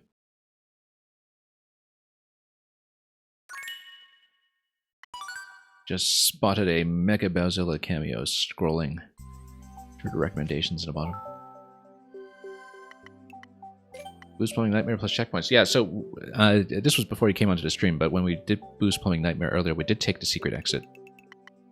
And all one up. So this time we'll actually try to take the standard exit, which I think we were just seconds away from doing on one of the earlier attempts. Oh, also, there's something about a point. Did we see the point previously? Or a point? Okay, so now this level has a point. Previously, it was pointless. Looks like a check mark of sorts. Not sure, but anyway, that's something, so. Oh, yeah, checkpoint, I guess. Check. Because it's a check mark point.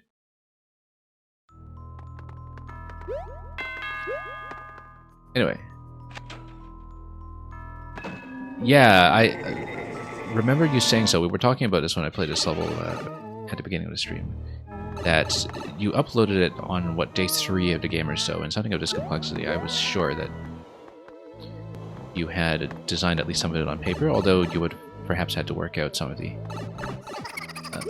peculiarities specific to Maker when it came to, you know, things reloading or not reloading through doors, and how state changes were handled, and other things that people would not have known firsthand before release. This time, also some coin tracking here, so people don't try to jump across the vines or something silly. So, definitely a couple of indication changes, perhaps. Oops. Oh no! Which is funny, because for once we're going to die there.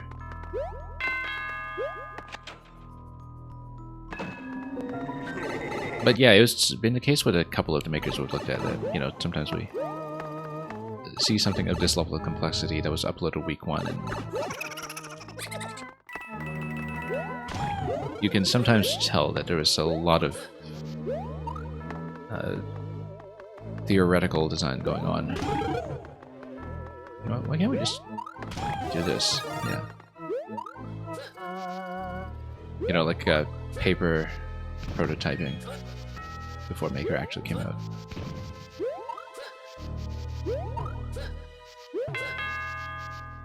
Of course, with Maker 2, people could just prototype things in Maker 1 before realizing that half their ideas didn't actually work.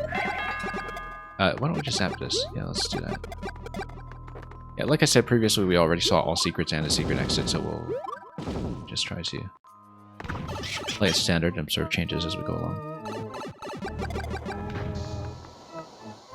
This little flower gate here seems new as well.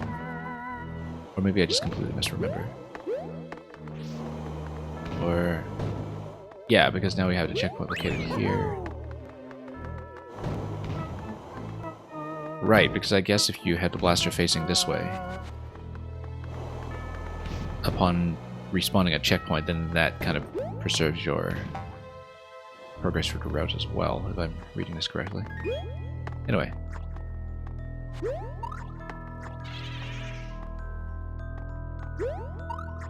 You made mock-up using an RPG like programmer. Oh, that was a reading the chat hit. Whoops. That's okay. We'll not take too many of those.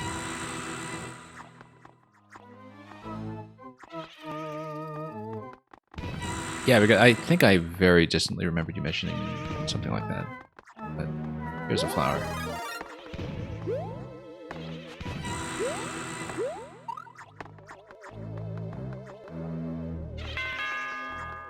Yeah, heady days back in the Birth of Maker 1. A lot of excitement in the air.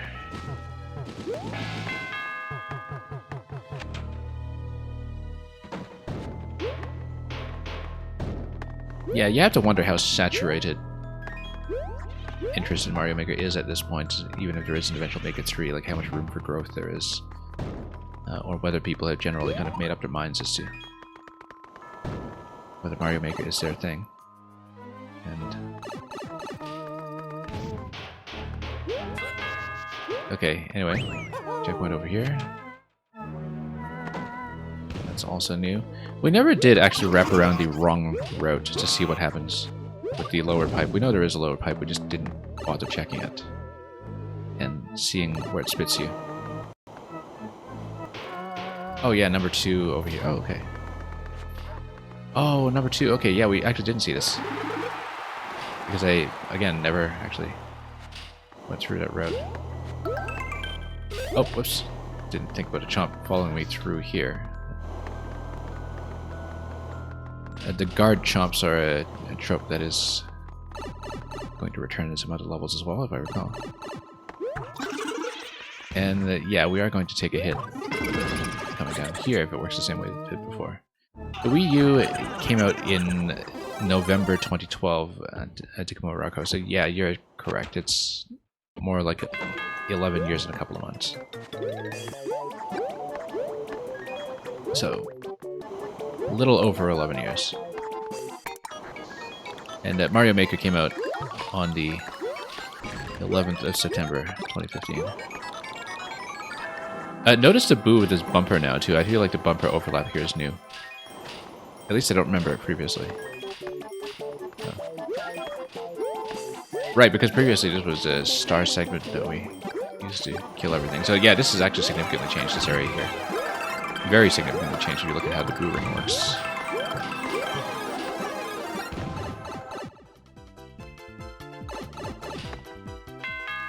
And then you had that upper pipe there as well. Right, because this was previously the secret exit segment. So I guess the secret exit changed too, because yeah, this is now pipe stacked, so you can't reverse through it. So the secret exit path actually was revised. Looking at this. Because previously, secret exit was taking this through here. At least that's the way I did it. Maybe it wasn't the intended way.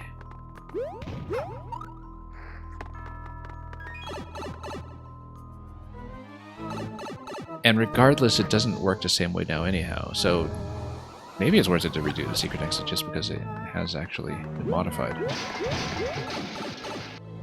But yeah, we'll see. This is the standard exit. I'm kind of curious now, actually. Well, we know that's the standard exit, so we might as well just see what the secret exit change was. Because there clearly was a change. Yeah, because previously I just jumped through here and then punched through this way. It still works. Inelegantly, but it does work. Oh, and then it peels the helmet. And how do we do it? Oh, because I carried the extra helmet. Yes, that's what I did. And I actually reversed past that point. Yeah, okay. Yeah, so this is laid out quite a bit differently than it was before. And actually, the P-switch activation is different, because previously it was with a thwomp over the P's on the left side as well. But because we're going through the room the second time, now you see the secret exit. So this is actually easier than it was before, in some ways. So yeah, I feel like the secret exit was actually substantially nerfed in some ways. I mean, you know, it's still the same kind of entry method, but you don't need to guess that you need to take the second shell or anything. And then reversing back through the pipe that takes you back to the room is also blocked off. Anyway, disco time.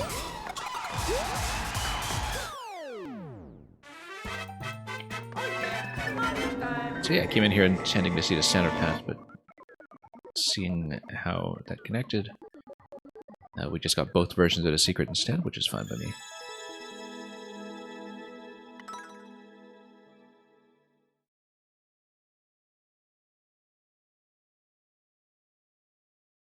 And thank you for the GGs. Let's continue.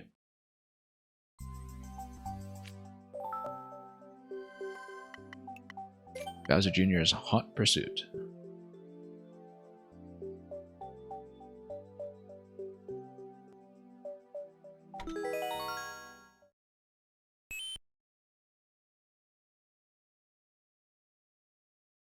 Well, how fiery are we talking here? Fire car is going to be in this. First level after the fire car patch, possibly. I didn't look at the date on this one. We'll check it after. Yeah, hard block is going to take out the POW. And we just take the second bit here and... yeah, take it segment by segment, probably. And let Junior destroy the bombs if he can. If he'd kindly not zap me. There we go. And then, yeah, we need to raise him over here. And probably just stand here. And just let him do all the work. And dodge in the meantime. Or Yoshi just running from the flames here. We do need to blow up the hard blocks here, obviously. If we kill Junior, though, that looks like... oh, maybe... actually, I think it is what we're supposed to do. Because then it'll unblock something, right? Actually, no, it'll send the car over. And then we use the fire car to bust down the hard blocks, because... if you look at the spring intersection right now, the only reason that it isn't projecting Junior our way is because he's kind of stuck in that overlap. So we try not to get hit by everything, and grab what fire we can, and then we just need to zap him. Maybe shotgun him a little bit closer here once we hit the big Potaboo. Okay.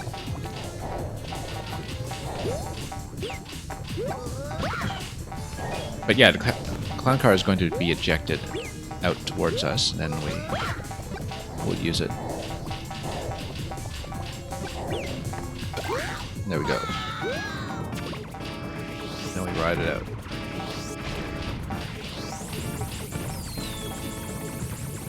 And what do we have here? Booze, for some reason. More booze, for some reason. Whoops. That's it for Yoshi. It's too bad. What happens when we kill this boo? Oh, we can take this up. Oh no, that's just how we came down. Okay, never mind.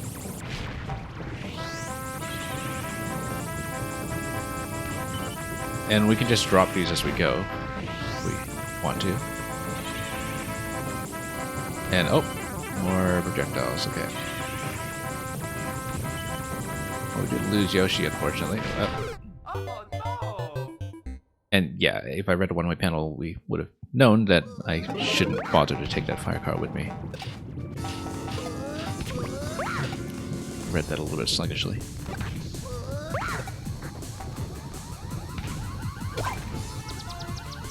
Yeah, because I only saw the one-way panel surrounding the pipes and read them a tad late, and I was thinking, oh, should I take the fire car with me? Well, obviously not, as we're going to be exiting this zone. Anyway, let's just keep our heads down and... Whoops, never mind.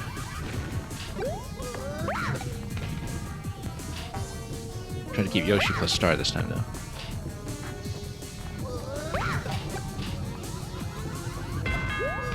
And take this up. Shotgun him as much as we can. Also, having the bomb there is probably helpful. Probably would have allowed you to get a faster kill in fact, just to get bomb detonation within range.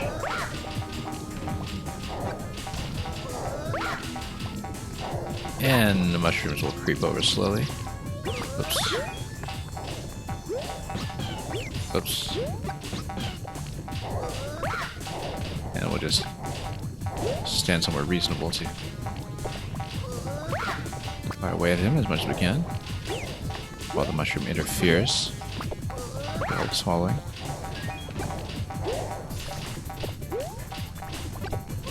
Okay, let's take this.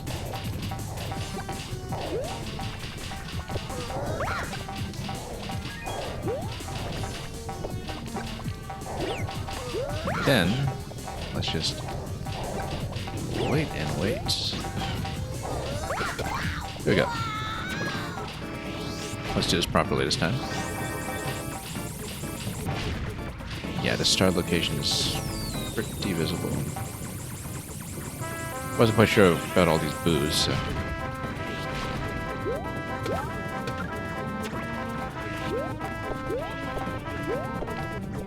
Whoops.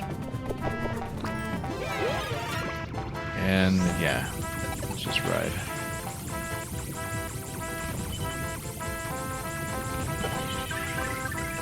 No reason not to, and then we're through here. Checkpoint, and then... Yeah, this is kind of meant to look continuous, I guess. Oh, and yeah, if we're low enough to hit that, we're going to low enough to be trapped down here. So, I guess we just jump out and we get pushed down a one-way panel, which we'll do. Hit the POW, take out a bunch of gates, and then we can get back in the fire car to zap some more. Oh, no, never mind then. Yeah, maybe not with that blaster drop here, and Bowser continuing to maybe try to be a nuisance, but then we'll just let him open the gates for us. Gates come down. And again, we'll just let him open the door, and look at that, getting within range of that shell. Something dangerous we need to look out for as we let everything come down. And yeah, shells are going to bounce at this point. Let's look out for that.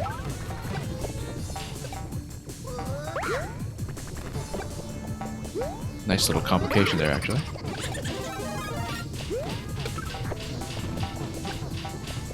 And we'll just stall here with a shell while we can. Oh. Keeping Yoshi would be nice, though.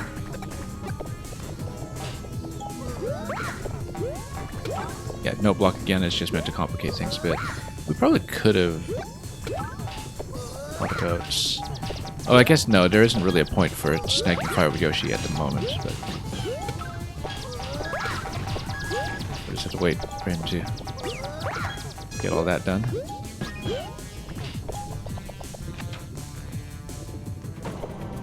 And yeah, and then...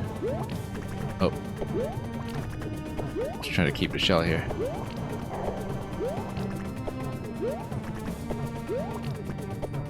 Because it would be fun. That's okay, we'll grab that. And go.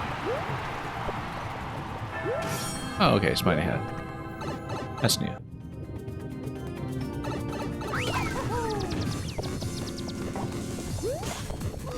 And I guess we'll just deflect as much as possible, unless we see a reason not to.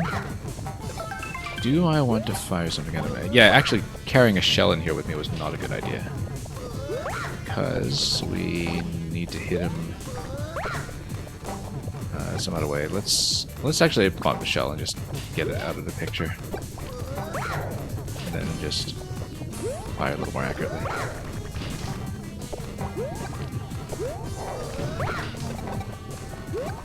Yeah, always interesting to see how these pre-Keydor boss gates were implemented.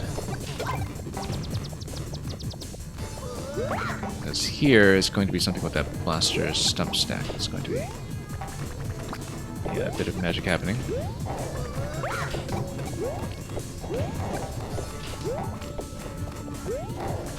Trying to read what's going on with it and predict what it will do while I'm also dodging. This maybe not the best, but that's okay. It gives us the clown car as expected. We do have to fire flower, so we're going to get a bit of a spread shot here, which is required. Now, why would we want to... Oh, no. I was wondering, you know, why would we potentially want to go up to the left side? Because maybe there's a bonus over there if we do it. The conveyor... Well, let's skip the axe, first of all. And then we have to be pretty careful here not to hit the axe. There we go. Oh. You know what? Let's just do it. There we go. And then repeller. Okay. Oh, I guess repeller is just a little ending bonus. Doesn't really give you anything. Unless, of course, you had a POW with you to try to enter the pipe, but no, I doubt it. Let's just go. And bounce back out. And lose the repeller anyhow, so... So much for the Meaver screenshot. Mario #1! Woohoo! But we'll just let Yoshi panic the way he typically does at the end of a hot pursuit.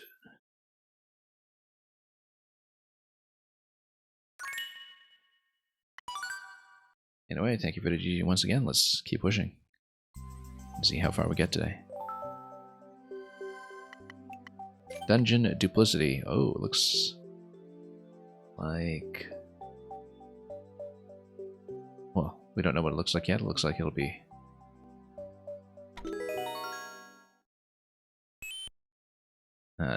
I look at narrow layout sometimes and I sort of immediately think, oh, puzzle or something, and then...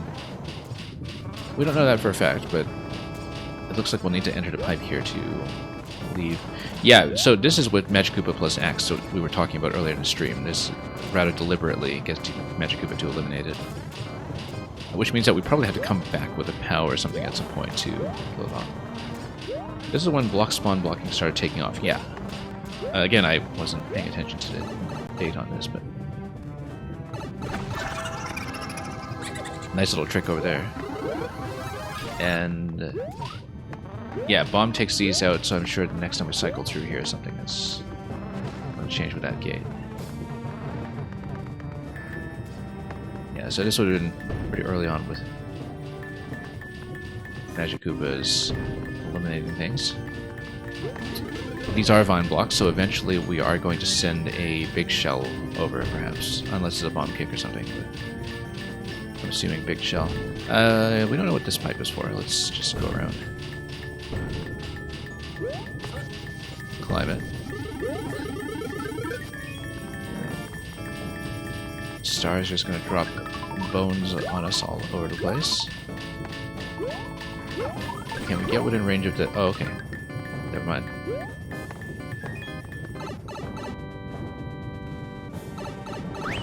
And we'll cycle through here. Yeah. Quite a bit of destruction going on. And so, yeah, this is one of those illusory... Well, not illusory. It actually does match, not a location, but you got some pipe stacking going on, as you can see, to prevent re-entering. But you do have a bit of a state change on the right hand. Alright, let's actually do some platforming. And the chomp is going to do something out here.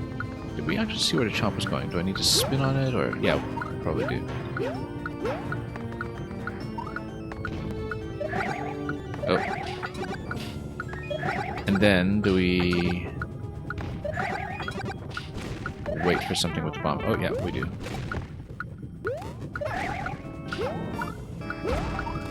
There we go, and that ejects clown car, very stylish. As long as the bomb itself doesn't end up in the clown car. And here's Yoshi. Not really within range to do anything with a spiny shell here, but...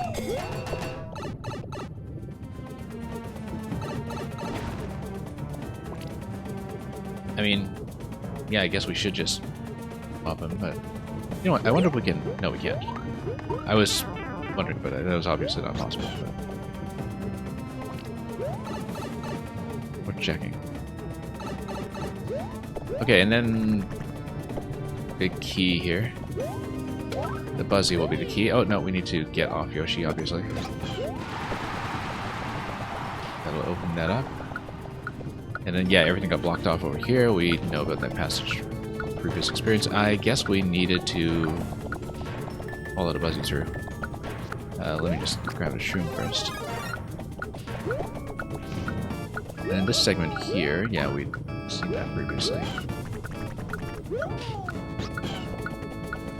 And I feel like that's a bad idea, that we need to reload this room to get the Buzzy to behave. Yeah, so this was a previous segment over here. Let's reload the room if we can. Oh, we can't. This is snagged. We might be in trouble here, actually. But we'll see. Yeah, because... Oh, no, because it respawns everything. Yep. We're within range to respawn it. Right, because we actually have plenty of range to despawn the blue flimsy lifts as well as the blasters. You know what? We should bounce it back. We should bounce it backwards. Well, not this far backwards. Let's get these out of the way first. Or just, you know, walk them over and then kick them over closer. So we can follow it from behind. Yeah, getting off Yoshi is kind of key here. Yeah, we did hear the destruction over here, so... Then... eliminates everything. We got the P-switch. And let's grab the P-switch, obviously. In case we have immediate use for it. And yeah, well, okay. Oh, interesting that these guys just get pushed down. Oh, okay, there's the flag. He's dead. So...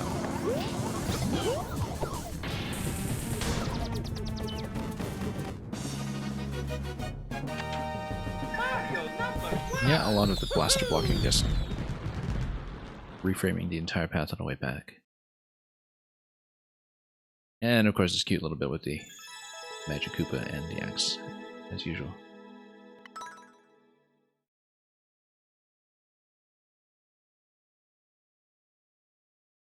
Thank you for the G-Cheese once again.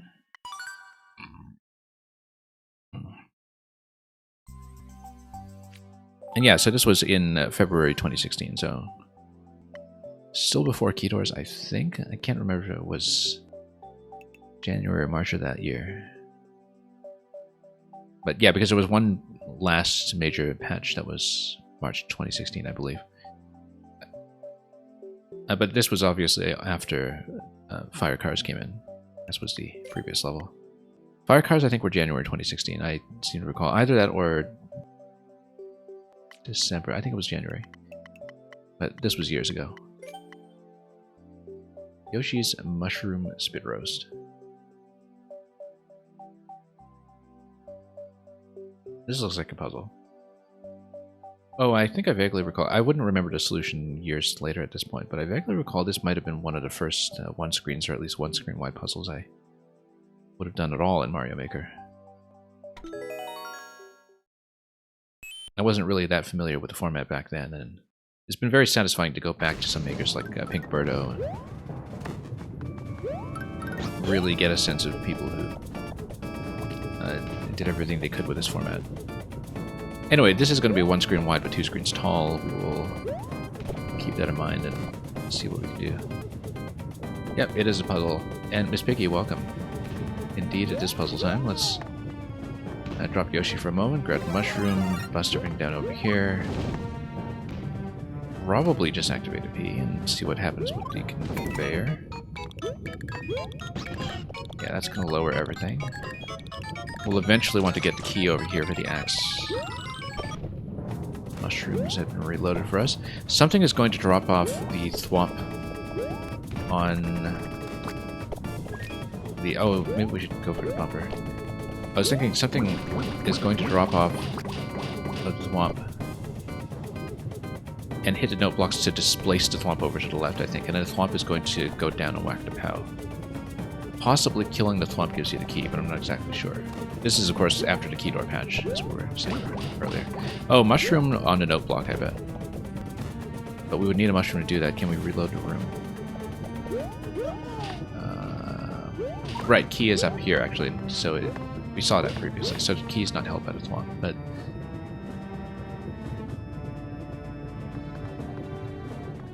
in that case... why don't we just drop Yoshi over here? There we go. And then if we were able to grab a mushroom, which now is a bit of a problem because it's on the right side.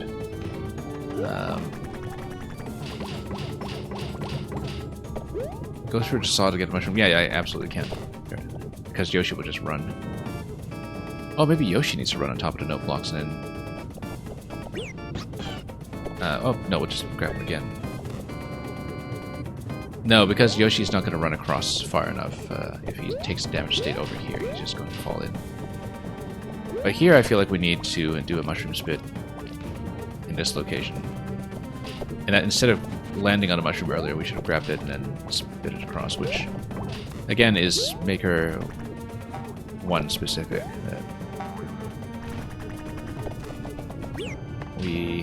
Oh, okay, and Yoshi's going to take the fall over here. Interesting, because we previously landed on him just fine, and then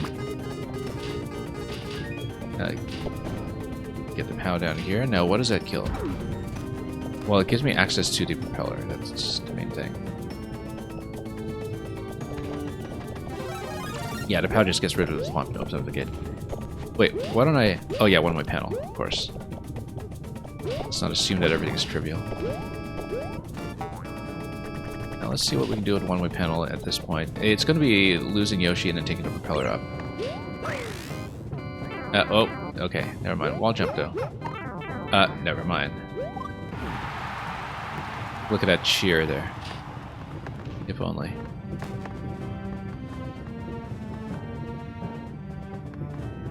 You think I broke it? Yeah, well... Oh, you with the mushroom earlier, yeah. I have to re-chat in order for once. Yeah. Anyway, let's try to last long enough with the propeller to actually make it to the key. Oh, no. Never mind. Okay, now we're in trouble. Take 3. Yeah, we break puzzles around here. That's what we do. And up we go. Let's drill down accurately this time. There we go. Yeah, that should be it.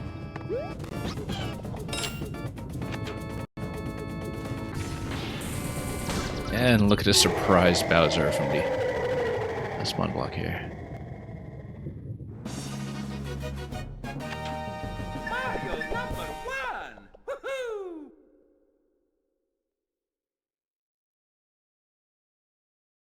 Yeah, interesting placement of the propeller there to require the thwomp opening in that game.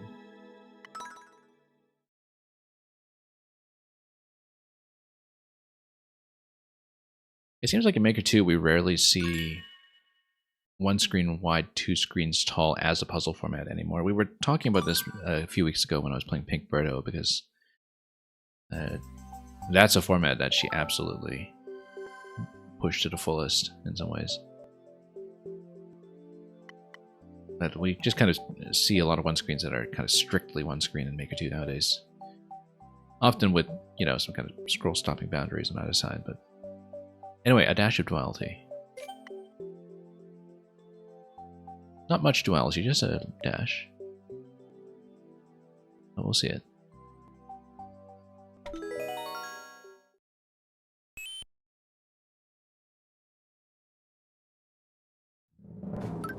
Anyway, speaking of...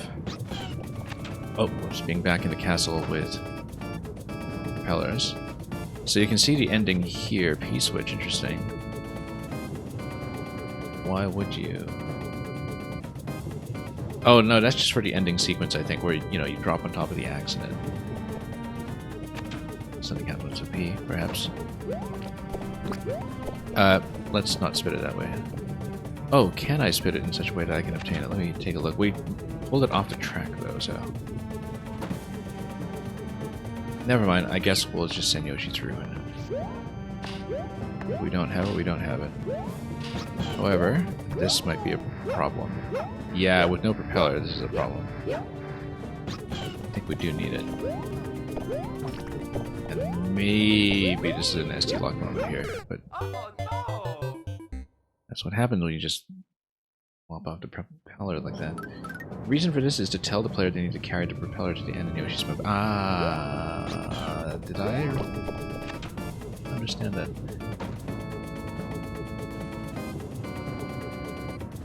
Oh, I see. Because the idea is that you're going to eventually exit out the key door, and then you have to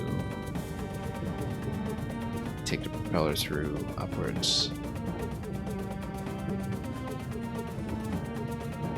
I'm not sure that I would have read it that way, but I guess the idea is that maybe we would drop down towards the exit. It's hard to tell because of the pipe placement. But clearly there's going to be, you know, key door followed by some kind of ascent, and so propeller is going to be required.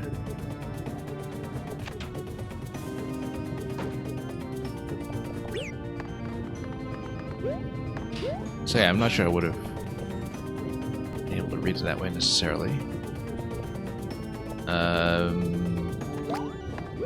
Oh, there we go. And I guess we just need to open this gate, probably with a bomb being dropped by the question block on that side. Oh, whoops. That's good. But then we can grab another propeller over here, and that's exactly what we'll do. A bomb in that location. I guess we probably need to revert to Small Mario because we just won't be able to continue otherwise. Or we just use Yoshi to run this. Oh, okay, he's way off.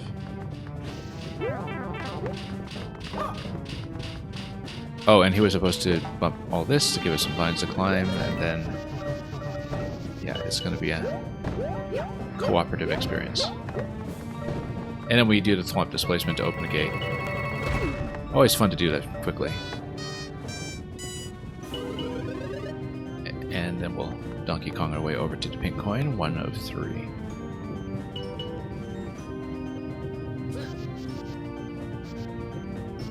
Read what you're telling me about the tutorial at the start in just a moment. Let's just bounce him first and not hit the spike right before checkpoint.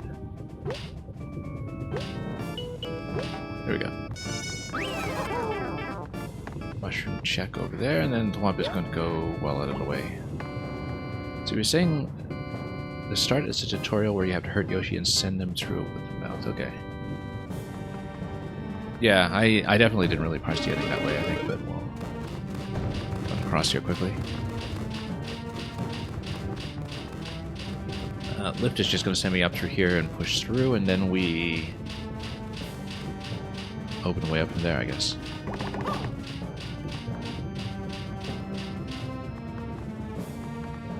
And send Yoshi down here, and then we have to bump him to the upper level, and then that's going to hit the POW. In each segment here, we're going to have to bump him. No, that would make sense. Would it? Yeah, that would. Okay. Yoshi transferring over to no block from below. I feel like I've rarely ever seen that. You see Yoshi run on no blocks and activate switches all the time, but doing that consecutive bump from below did catch me by surprise a little. And then, yeah, you just open up this passage and then continue. Oh, and okay, luckily that does go up. Then it seems like the middle segment here was supposed to drop a muncher to carry things over to the POW. We need to activate the thwomp in this location then, which means... let's get out of the way first. Let's thwomp cool down a bit, and then there we go.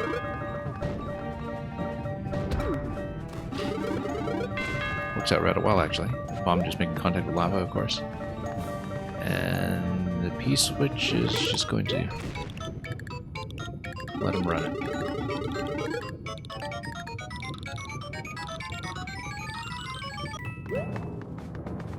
I have to love just how many entities you get to play with when you spawn things from blocks. Look at the springiness here of everything just sort of unstacking. And then, yeah, we have to send Yoshi on top of the note blocks, I think, to bounce him over to the next segment. And that'll be it. Okay, coin 2 over here. We get something like a shell to work with. What is this? Skewer down here.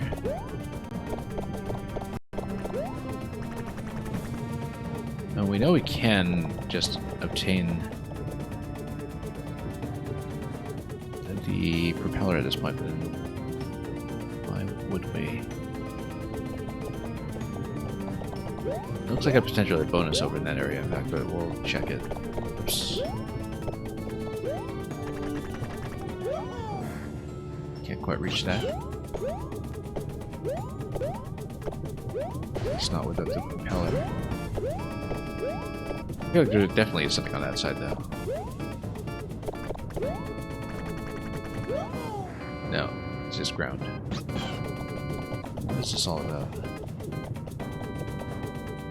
Because Yoshi's not carrying a shell or something, if he's carrying the propeller, then we need to think about some other method for that coin. Yeah, we do see the key door up here. Possibly it's something I can't do yet. Let's see, coin 3. Oh, coin 3. Okay, yeah. That's alright. We'll just have to redo it in some form. And then there's this kind of boss room of sorts or something over here. We'll do this, and then we'll check it, of course. But oh, I see. And then over here, you can just drop on the X. But then there's an alternate path. So, and you do get a boss room followed by a key. So, a bit of a time constraint over here, as we do need to take out Junior relatively quickly.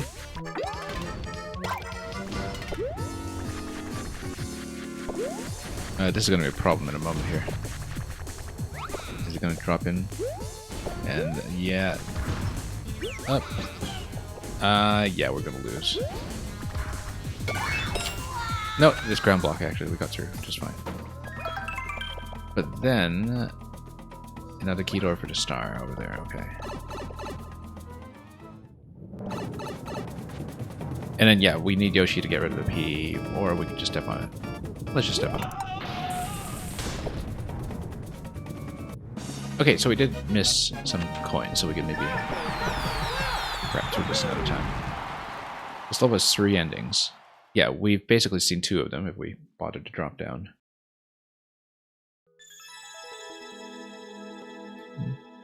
Let's hunt for the other one. Dash of Duality. I feel like that's false advertising if it has 3 endings instead of 2.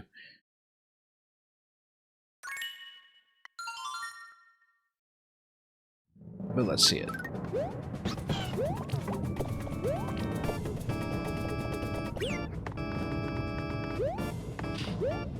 Oops. Okay. Here we go. Oh, I was trying to drop out of that quickly, but not so this time. Super ending is to go back into the boss room after exiting. Oh yes, because I guess everything would have been eradicated by then.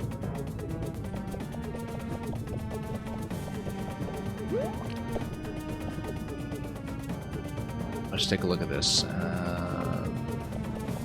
Bomb over there. Yeah, sure. It's... oh, wait a minute. What about this little bit over here? We even check this. Okay, triple jump it. Probably not.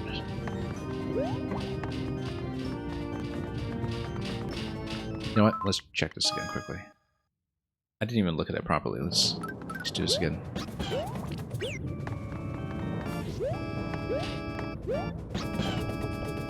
Like I didn't even get a good look at what that was. Even though we would have seen it going up. Oh yeah, no, this was just a column that came back down. Okay, no, I totally misread that. I was like, could I check this? People always try to cheese this part and stay big, but that just makes it worse. Yeah, I guess it does.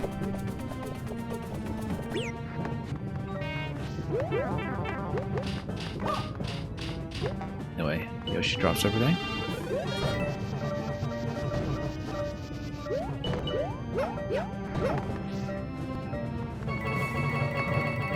Open this gate. And then, right, this was coin 1 over here with my climb.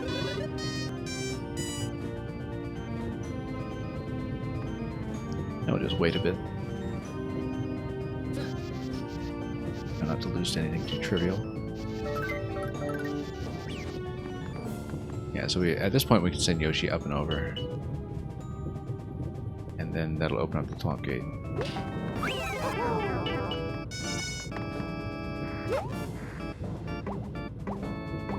what do we do here? Just looking at this carefully. Did we ever get a spiny head? That's something you'd think I remembered by this point. Oh yeah, the spiny head is just through that key door segment there, and then it would pop out the hard blocks on that side. Right, because this was coin 2. That's right, that's right. I didn't even look at this.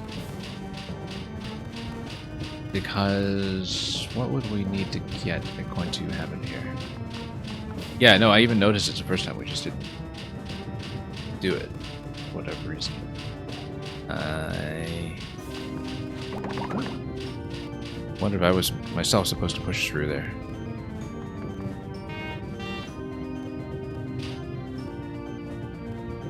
Or if Yoshi had something else he could grab. Yeah, actually there's a Buzzy shell up there. Maybe if Yoshi grabs that, then we can send it through over to the coin. Let's...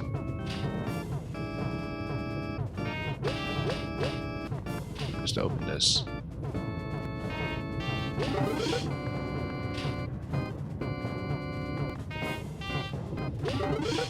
And how it's going to open a Muncher gate over here. Let's just see it.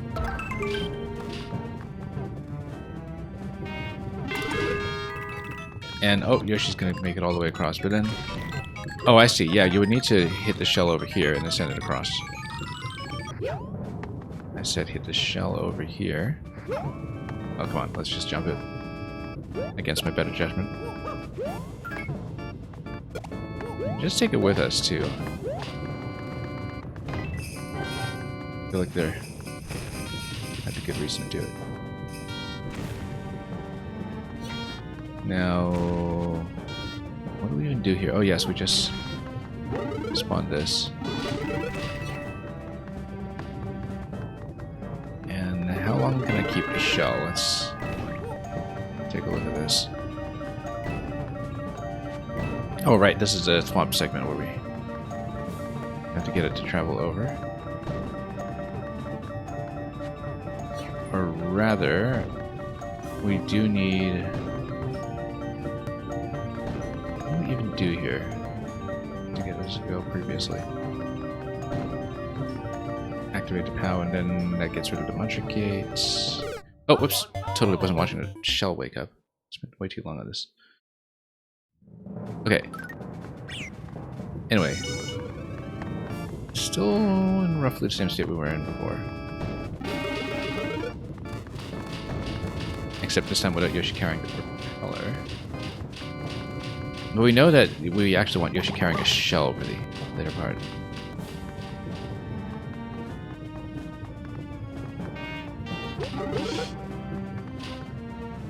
I think... Yeah, you think I somehow broke it. I typically do. We do that kind of thing around here, so... I mean, it's not like you're going to re-upload it at this point.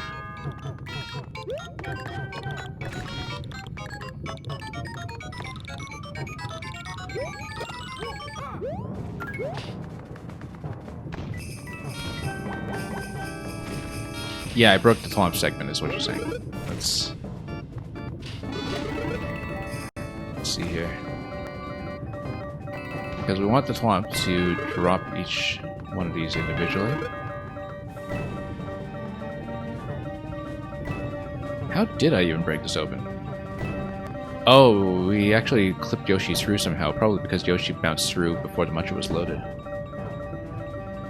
Yeah, I think maybe muncher was still in a placeholder state or something, but then the note blocks as part of the terrain would be loaded before that, right? So I think we maybe had Yoshi bypass the muncher by himself. That's what happens when I play slowly. I'm just trying to get this swamp to behave over here. And it's just missing barely. We need to maybe freeze it in some other location first. Well, maybe we get it over to the right side first and have it hit when it's approaching me. There we go. And then we get that open. Yeah, I think that must have been it.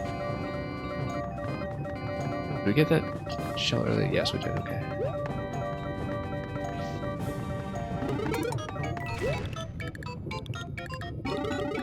I feel like we should have kept the fuzzy shell like I was doing earlier, except without reloading it.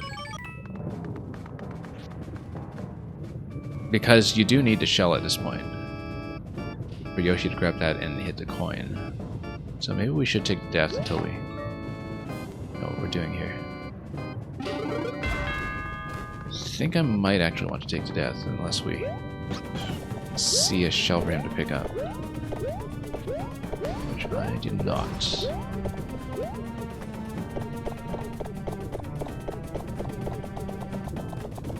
Yeah, I think we have to carry the Buzzy Shell forward with us. I don't need a shell, huh? Yeah, I mean, I guess I could just use the tongue and, you know, think about this properly. And Takuma Rocco, yeah, you have a good call with your doctor. Why didn't we just do things the easy way? That's something we ask ourselves far too often. Anyway, let's head in here instead. Ah, and then you would need the boss key to go through this, wouldn't you? Oh, interesting. No, you wouldn't. You would just need to get the other key. But then how would you do that?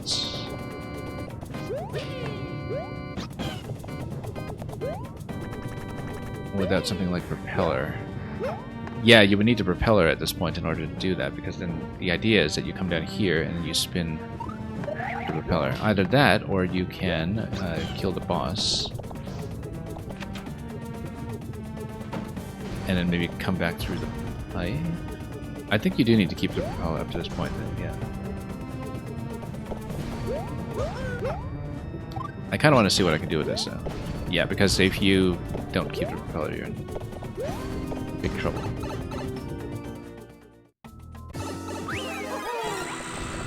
Now, am I able to exit? Oh, no, never mind. Oh no!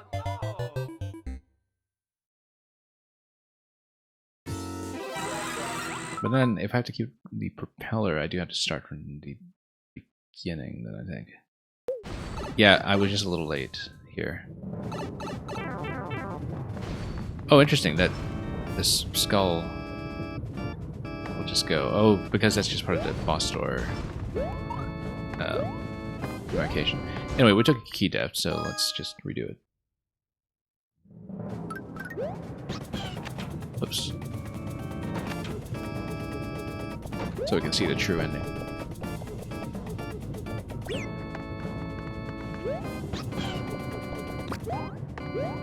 Okay, grab this one first. Totally failed to keep the propeller, as we were warned.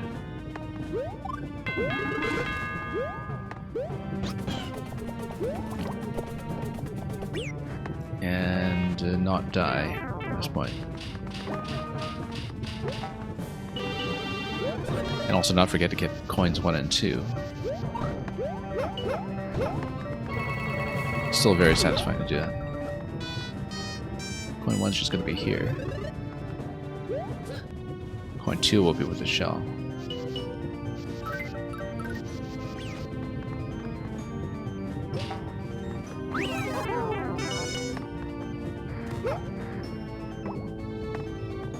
And then, whoop, let's not get hit by that. That was awfully dangerous.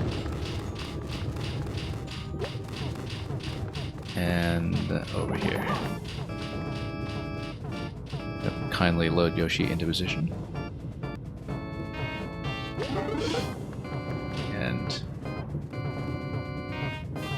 not gonna do all of this in one cycle, but whoops. Works well enough. Anyway, we'll let the shell do its work here. Not die to it if we can avoid it.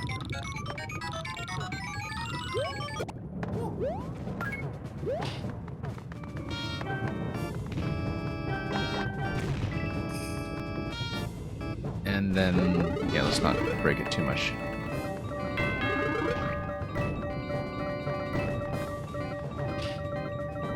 Flunk can get in position. Yeah, we actually need the flunk to kind of hit on the way back. That's what it is. Collision doesn't quite work otherwise. Took me a while to sort that out last time.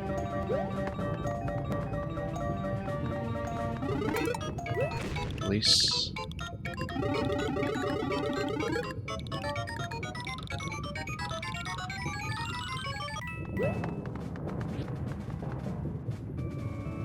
And then we'll bounce Yoshi up when the moment presents itself.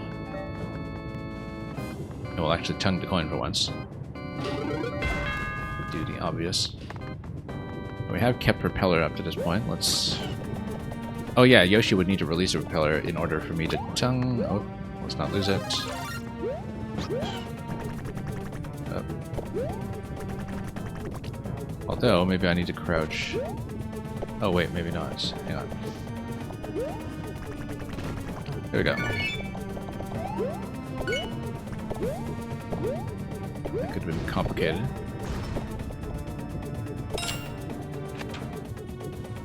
Now let's see this bit properly. After we grab this.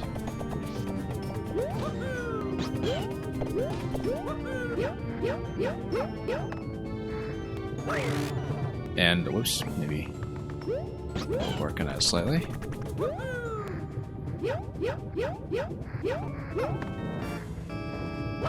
Nope, hang on. Not demonstrating the greatest finesse over here, whoops.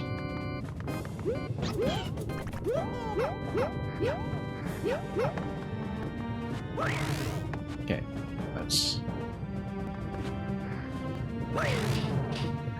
You might want to, yeah, wall jump, maybe spin wall jump off the right side of the pipe. There we go, much better. That makes a lot more sense.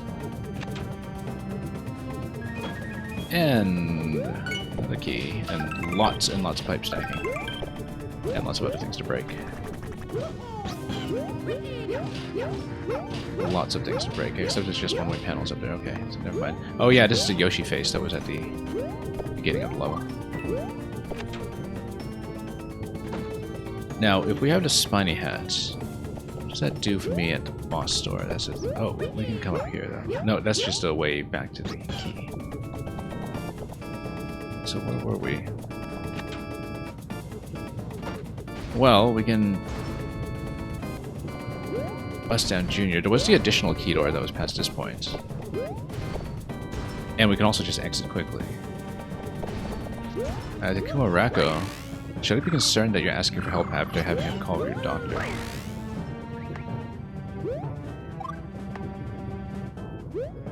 Hopefully nothing serious.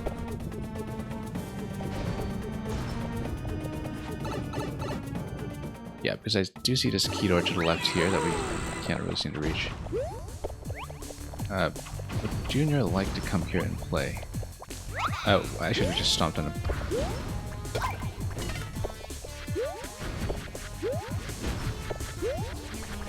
Oh, so much for Yoshi. No hard blocks to break over there, though. Oh, lost his spiny hat. Too bad. And lost his spin as well. Well, we should kill him for the second key, though.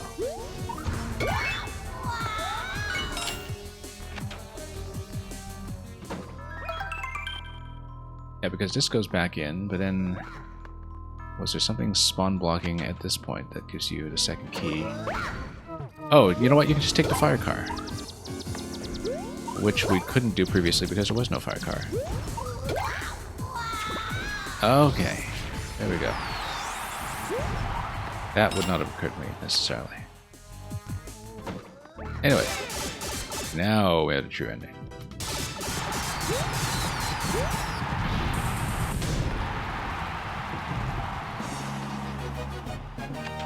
Alright.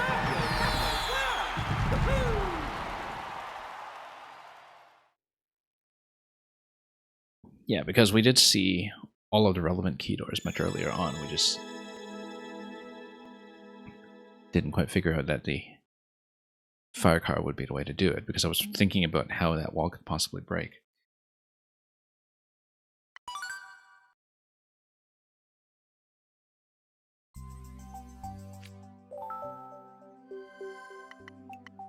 Dash Duality, easier version? Sure, let's see it. Experience to nerfs.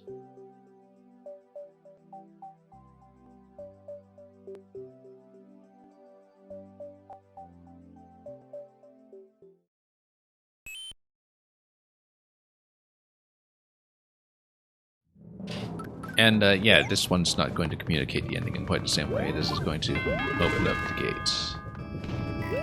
And let's have Yoshi stumble across a bit. Oh, I see. Yeah, this is already getting into the later segment that we saw in that level. Just so people can experience the joy of pushing the swamp immediately. As well as the coin collection. So yeah, it just gets you through the first segment and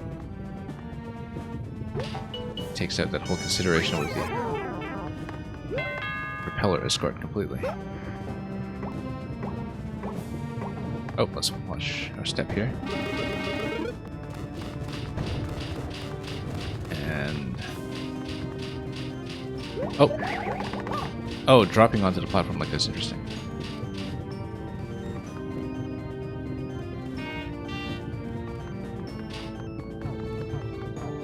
You were asking me, what did you do to make it easier to nerf the swamp puzzle? Well, everything else, it seems.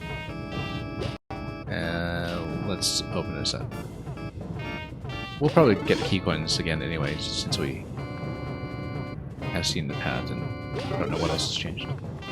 But you're asking myself, you're asking yourself rather. Yeah, well, it turns out you just got rid of the whole first section with the propeller acquisition.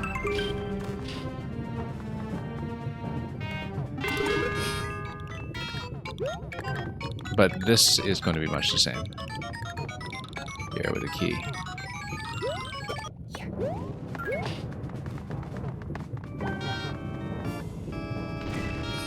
Yeah, it's pretty much a very significant reduction in the level on the whole.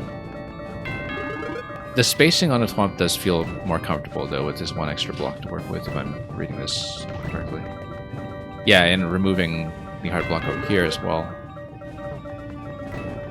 Because we found that without the extra block, it was a little difficult to activate the swamp in the correct position previously, unless you were really... Let's let it cool down first, and then... There we go.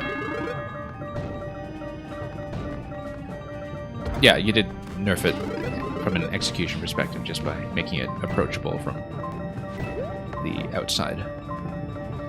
Also, 1-up instead of starve, or whatever that matters. The original was on purpose, yeah. Yeah, because you did kind of need to understand what to fix about the positioning in order to proceed. I still love this little bit here with the Buncher Crunch and expansion.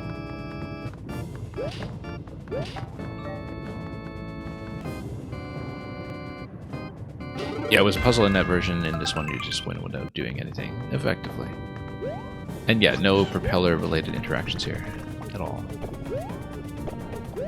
Which means no signaling issue with that either. But let's get the tongue a little more accurate here.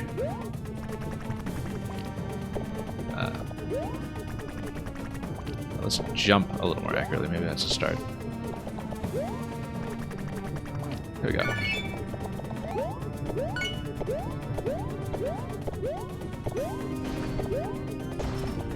And same idea here, except we have no propeller access right now. Oh, because you just give me the propeller, I see. Well, we might as well just see this again, just to see if anything changed here.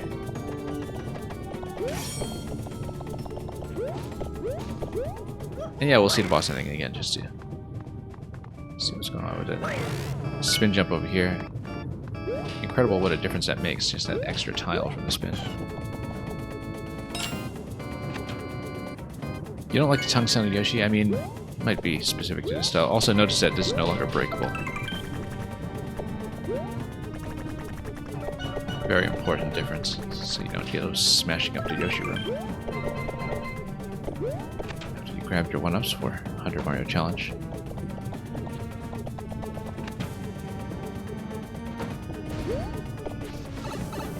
And let's see if there were any nerfs to the boss room. Or...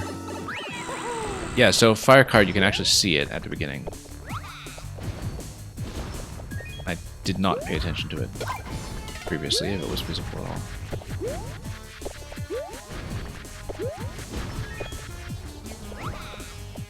In fact, the next time you come here, you get your own car too, as soon as...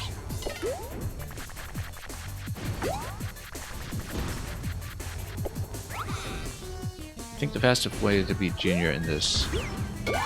Oops. Is to make him jump into the pit so you skip the shell phase. Suppose so. Oh, I guess the arrows do kind of tell you that maybe you should be looking at doing this and getting some height on him. Doing some aerial combat.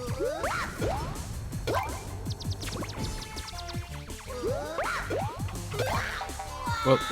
Oh, saved by the propeller. We don't say that very often.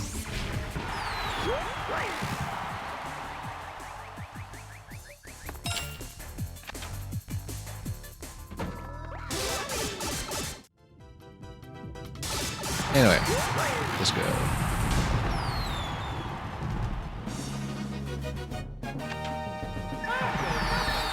I didn't notice a Green Clown car last time.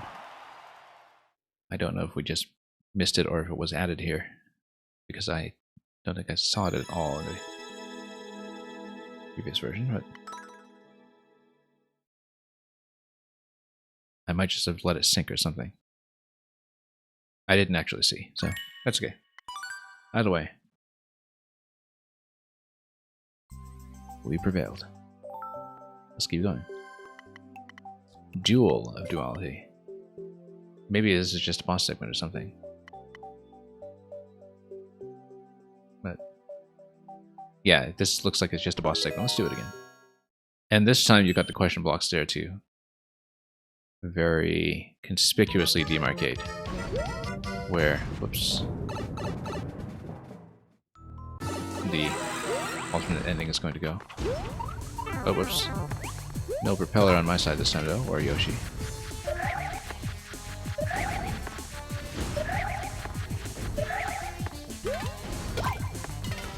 Oh, whoops. That was Oh no! a bit of a slip-up. As that block was destroyed. Yeah, this is just a boss. With a 100-second timer, of course. Adding a little more complication. Anyway, let's pop him. Let's maybe stay reasonably centered here. Yeah, I guess you could drop him out faster. But... oh, that was a bad idea. Let's not stand there. Yeah, I know what you mean about leading him into the pit. Oh, whoops. Keep doing this. Well, not much of a pit so far, though.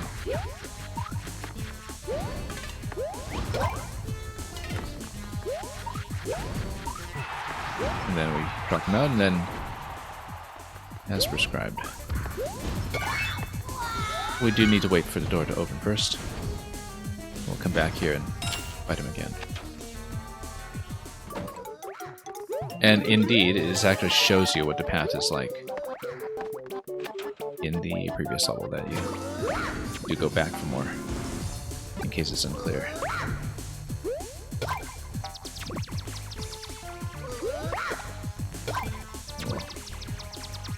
We'll take note over here. Yeah, so this is almost like a tutorial for what to do for the additional exit, for anyone who missed it.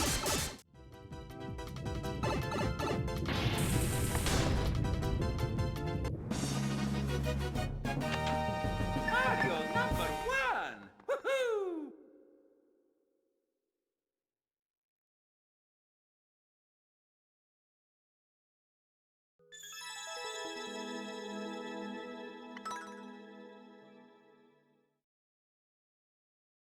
And let's keep going.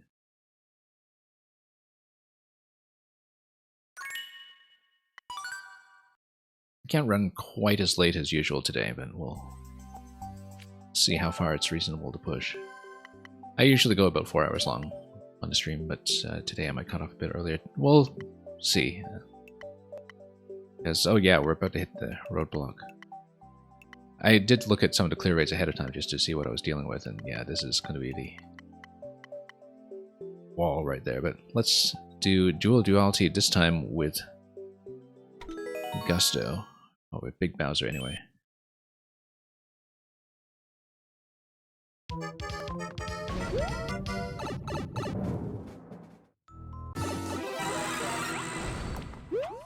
Okay, let's pop him. Spiny Tingling Fortress isn't going to get done tonight, yeah. Understandable. Whoops.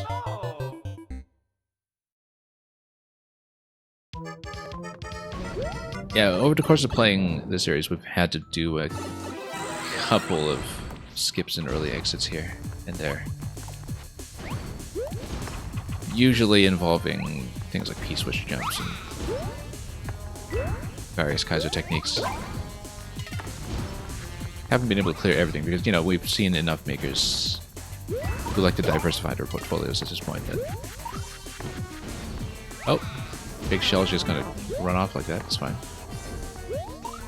If you'd like to drop closer to me, that'd be nice. Maybe not while the skewers are crunching me in place such that I didn't have any room to move. That's okay.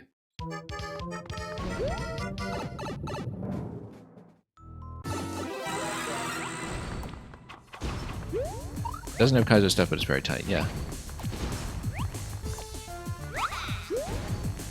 Yeah, we haven't quite hit 100% with every maker that I've been playing. Because occasionally things that are a little bit on me do pop up, so. Whoop. Oh no! Yeah, I think we do want to drop him a little faster in this one.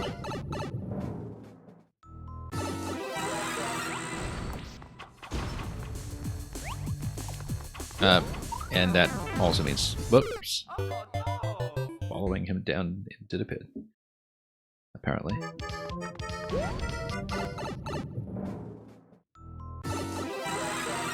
Okay.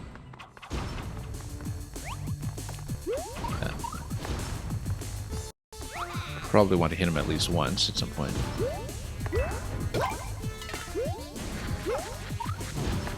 Let him leap his way over.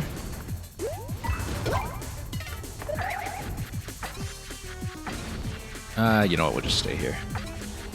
Until he wants to. Open, okay. Skewer position. Yeah, that was a bad idea. Bad idea. That's okay, we made it. Inelegantly, but it worked. We'll even get a mushroom for our trouble. And oh, he's going to come up here in this room. Didn't expect Junior to still be playing here. In his spawn position. Anyway, let's fight the big guy. And the small guy, apparently. Oh, bad position there.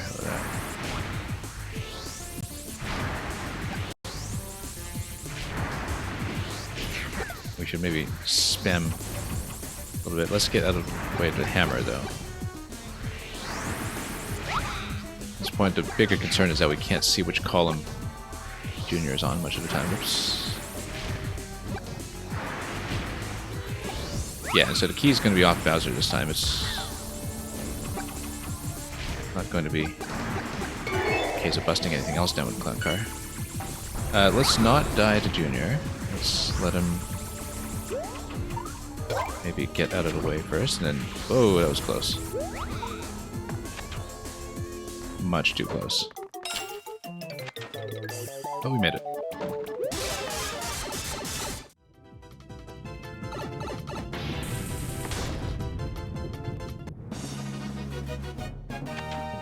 Mario #1!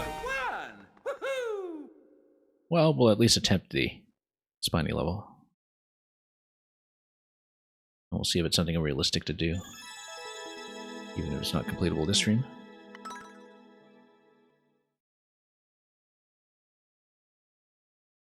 And yeah, as far as continuation goes, we'll probably be back tomorrow as well, but we'll see how long it takes to close out the set.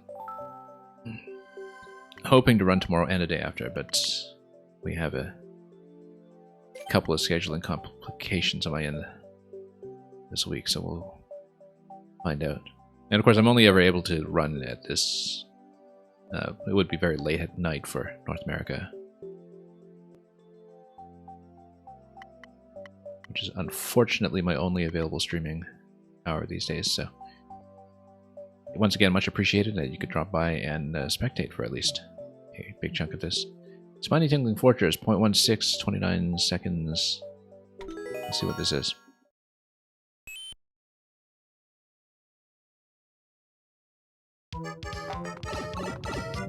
And it's going to be, yeah, 29-second clear on 30 seconds here. Oh. I guess we just spin on this guy. Spin on a spiny wall jump up, I guess. I wonder if spin jumps are efficient there on the lower platforms. Probably. Because we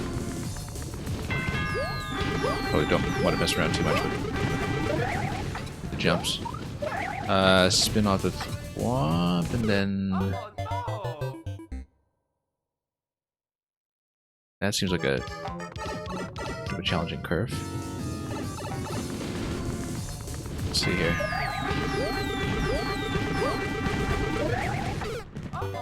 Yeah, wall jump up, and then the thwomp comes down. Spin off onto the thwomp. And we'll see what to do. That drop after the spiny after the thwomp seems a little bit rough, but we'll try to get back there often enough to read it properly.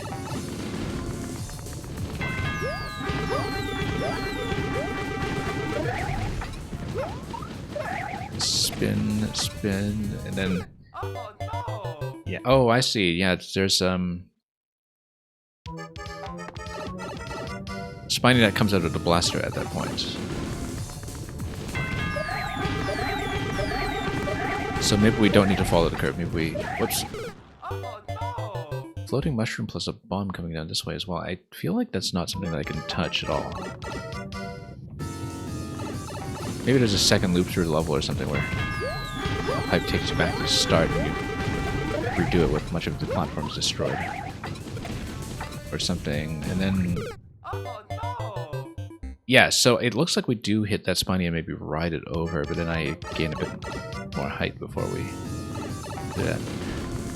I wasn't quite sure because it looks like the curve going to the right after the small spiny was actually doable, but we shouldn't mess with that too much here. Oh yeah, Oh no! that looks right. Yeah, because if you just go straight right, I guess you just fall into the pit, and now we see that. Because definitely my first instinct was just to try to make the curve over to the right. Sneak over that way. Oh no! So maybe we just get maximum height on the small spiny and a column over here, and then get a spawn on the other spine down below. And then see how that goes from there.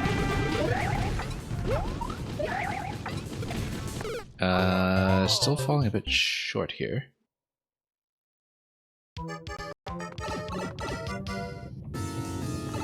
Yeah, I just need to extend some of the jumps here. Make it further to the right as the spawn is dropping. Whoops. Still need to find a good landing location for this spin as well, or a takeoff location rather.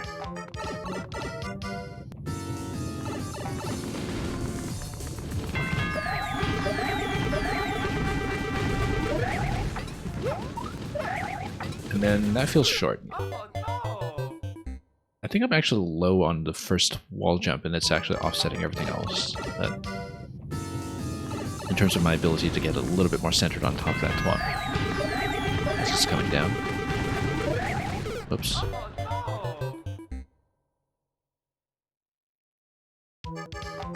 Is this Phantom Oddworld? It is not. Flying cow.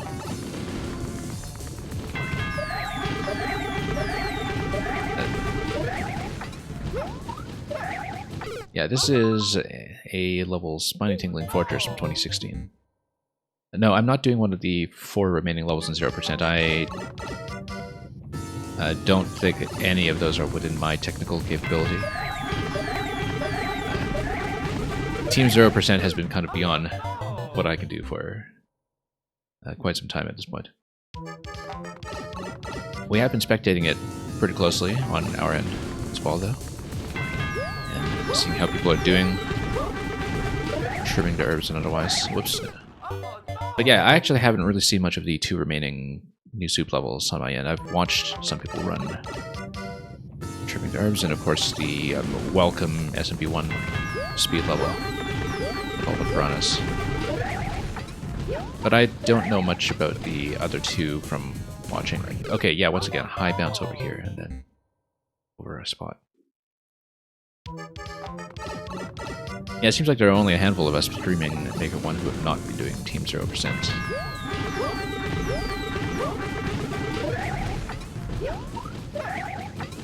I know Mr. All Games All Day has been running the older YMMs. He's almost through with 3 YMM. Whoa. Okay, so that's going to fire at me as I'm riding it. That's going to be tricky.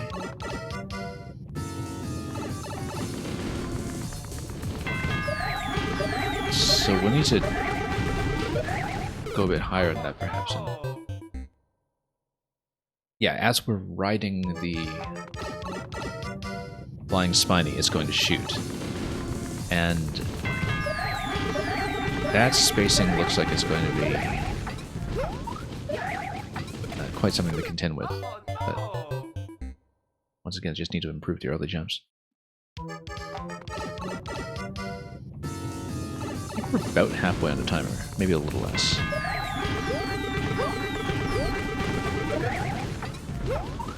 Oh, yeah, it's coming out a bit low every time. Maybe I just need a higher bounce off of that shell before we wall jump.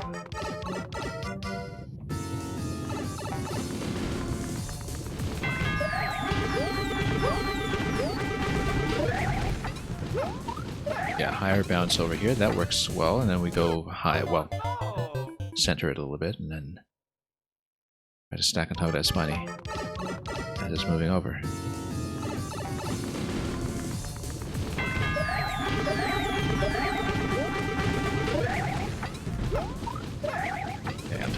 and then up. Okay. Oh, whoops. Oh no! That was accidental. I sort of squeezed the wrong trigger and extended that jump when I wanted to do a short bounce.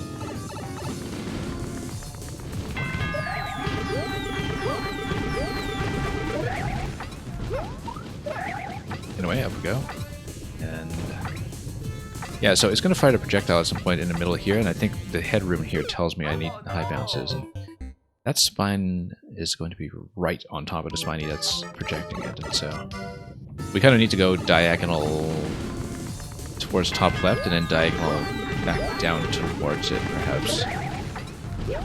It's going to be tricky. So we go like this. I'm trying to count bounces here to be as consistent as possible. That was about 6th or 7th bounce that got me into position for the spiny to hit me.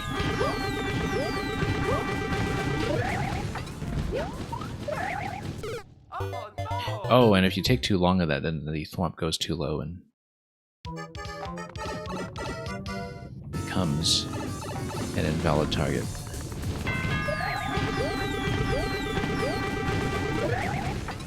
Quite a lot of screen shake to contend with here too, of course. Oh, whoops. Standing a bit close. So yeah, that's at about 19 seconds remaining. So a long ways to go yet, but...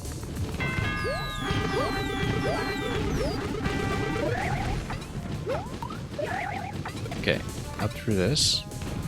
Through here. So, yeah, 6 bounces, and then... Oh! I think I needed a spin to continue on the spiny there. But I'm going high bounce on bounce number 6 on the spiny, and that seems to positionally survive that at least.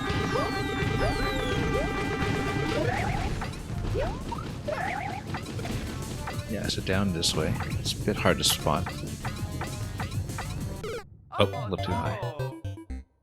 And there's going to be a little bit of variance every time depending on how I land on that spiny to begin with. But of course, it is going to have a consistent position for the projectile. It's just that my landing time on it might be a bit different every time. Oops.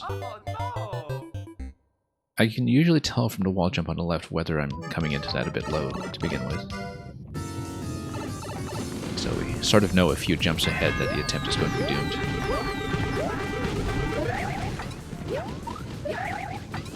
Yeah, this screen shake is hopefully okay as a viewer experience. I'm definitely being thrown off slightly while looking at Mario's position.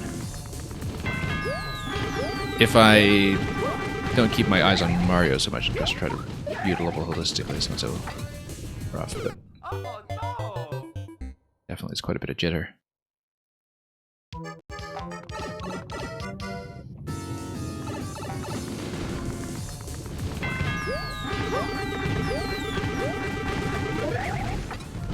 Anyway, up we go.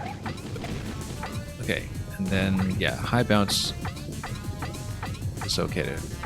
Number 6, almost. We still need to kind of hang left on that spiny. I'm trying to go and bounce number 6 there, and positionally it seems okay.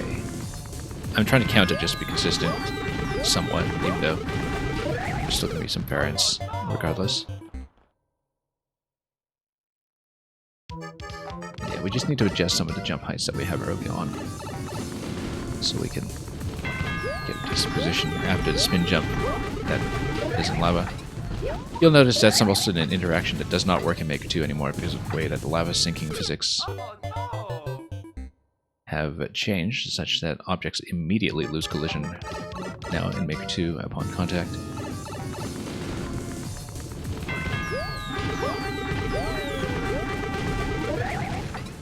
And, well, destructible objects anyway. Oops. No. I was thinking that time, it seems a little bit early to go on bounce 6, but really didn't spot projectile timing very well at all.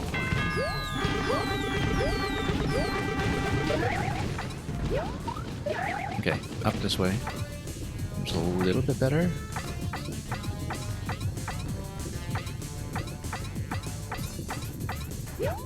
Okay, I didn't mean to do a twirl there. I was trying to anticipate that with a spin jump. I think it has to be a spin off there. And then there are going to be maybe some camera problems as you try to spin down to the spiny just because of that upward movement. The difficulty of seeing where the target is, but I feel like it has to be an immediate spin jump off the wall. Whoops. Oh no! Getting a little bit closer, perhaps. Oh, Takuma Rocco, I totally missed your question earlier about which controller I'm using. I am playing on the Wii U gamepad. So I just saw that message in chat from minutes earlier.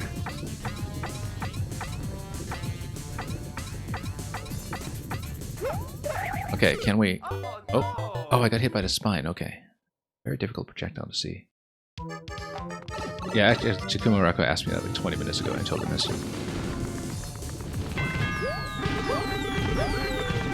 Sometimes glance over and realize I missed messages from much earlier. When I'm playing on the Switch in Maker 2, I actually use the Super Nintendo controller, the one for Nintendo Switch Online that connects via Bluetooth. I've still not found anything more comfortable than just the original Super Nintendo layout and ergonomics. Whoops, no, missed it here. Spin jump. So the thwomp is going to come down. Of course, the thing is, if you're spinning everywhere, that also means you don't have access to the twirl to do any repositioning. The thwomp is going to come down, and it seems like the pipe over the thwomp is going to be the exit, if I'm reading this somewhat correctly.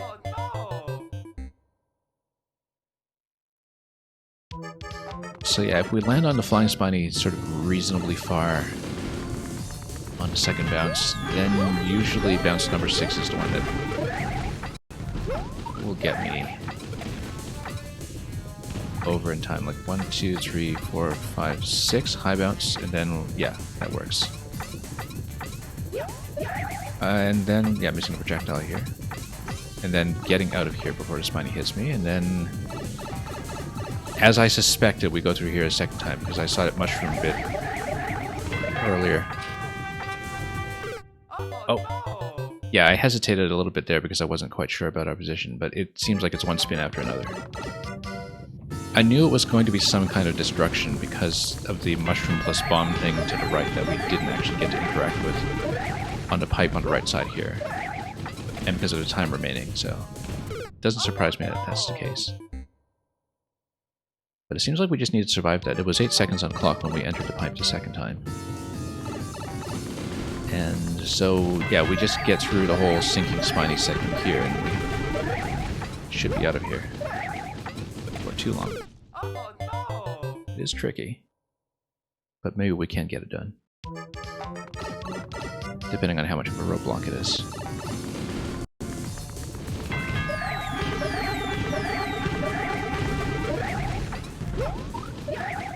The part of the first act that needs to be figured out, I think we've mostly figured out. We just need to straighten out some of the jump height.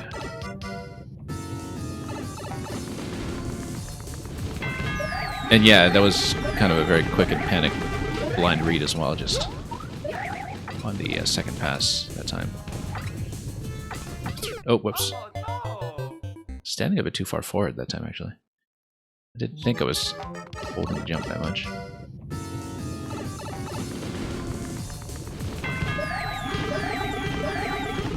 Okay. Over. Over. No. Not quite. Again, I think it's just the first spin off the spiny and wall jump that needs to be slightly higher.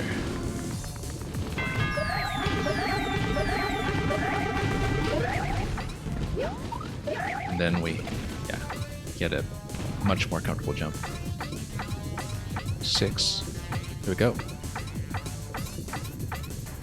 Then, let's try not to hit the projectile. Oh. Backed up a little bit too much on that adjustment. I was trying to back off a little bit because we knew we had issues with hitting the white colored projectile over the white colored outline of the arrow on our way down. The one time that I had died there. It's very difficult to see.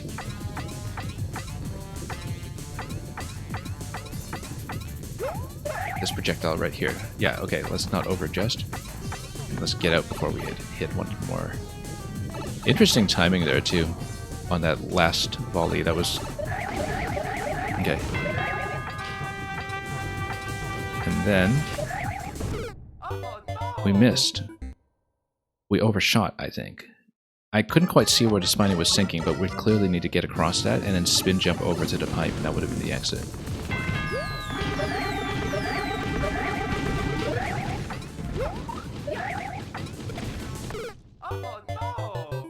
So, getting a bit closer, I couldn't see where it was going to land because it's like we're getting ahead of the shell slightly when we get into that position. And wasn't quite clear on where the target was going to be with everything blowing up this way and that. 1, 2, 3, 4, 5, 6. There we go. Oh, fell off a bit.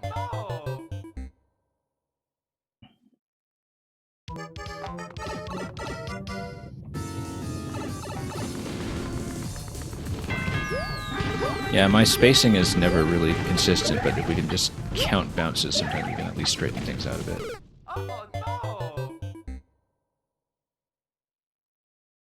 The reason I don't do super hard content is that I just don't have the input consistency from one attempt to the next to practice things properly, so...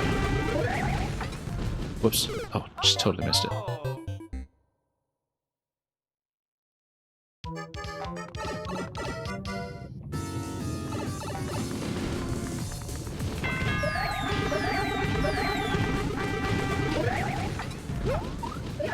Okay, and that's not great.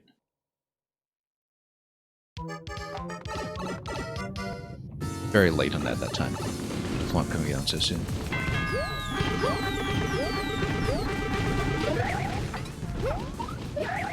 Okay, up, there we go. 3, 4, 5, 6. That seemed a little to the left of where I'd usually see all that happen. Yeah, there's going to be a little bit of variation here depending on my camera positioning and my speed.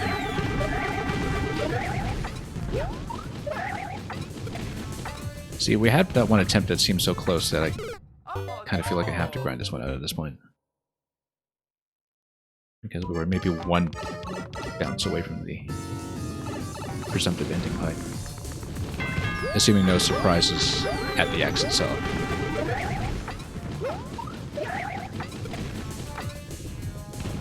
Okay.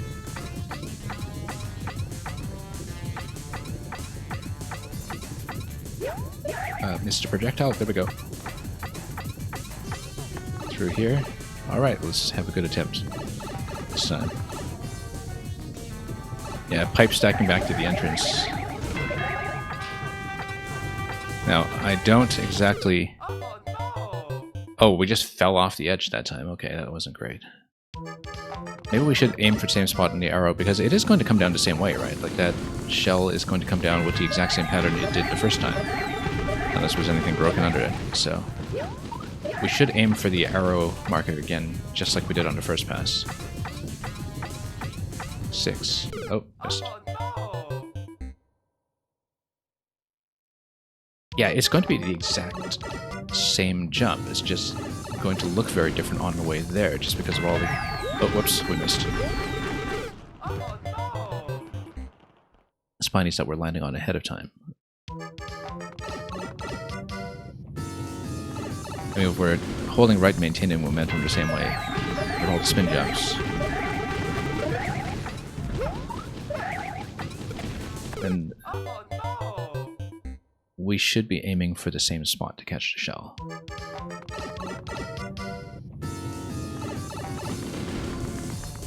We just need to not miss, because the reaction time needs to be fairly quick there. Oh, not quite. Too far left.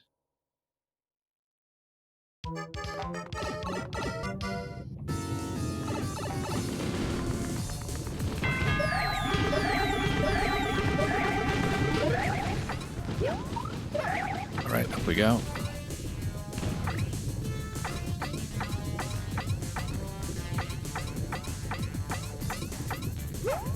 And then missed the projectile. I knew that was going to be a problem that time because the spacing felt slightly off.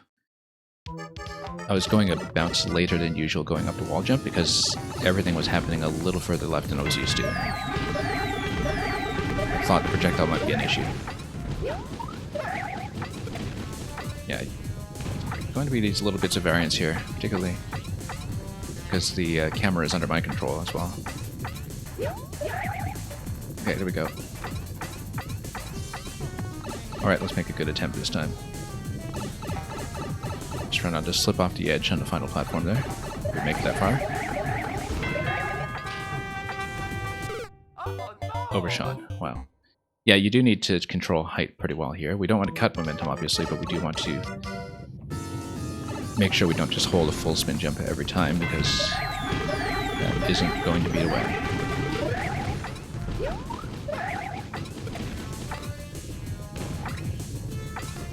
Oh, whoops. Yeah, sometimes we're just standing in exactly the wrong place for that bounce. Difficult to avoid. I think we usually just hope for the best in that segment when it comes to not landing on the blade. Or bonking Mario's head against it.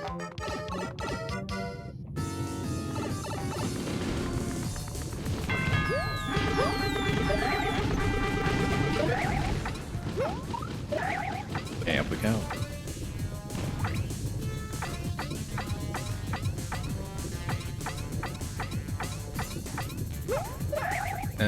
Okay. Wasn't worried about that time.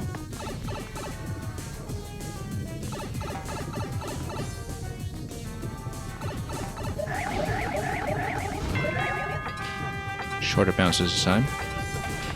And then, yeah, it slipped right off the edge that time. I think I'm landing so far on that platform that I'm not reacting to it quickly enough to get the jump when I need it. I'm landing further on this platform here than I think I am.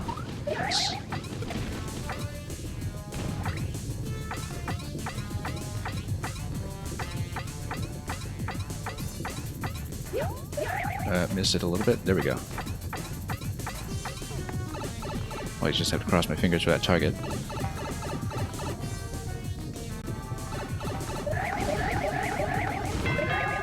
Shorter bounces.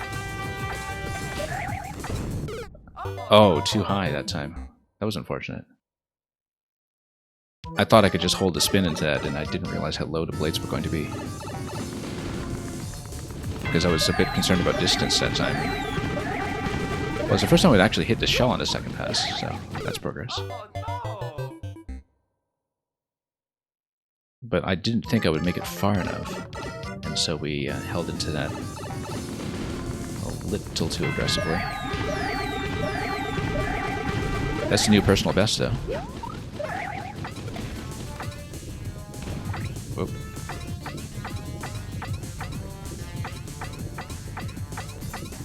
Oh, whoops. No, too late that time.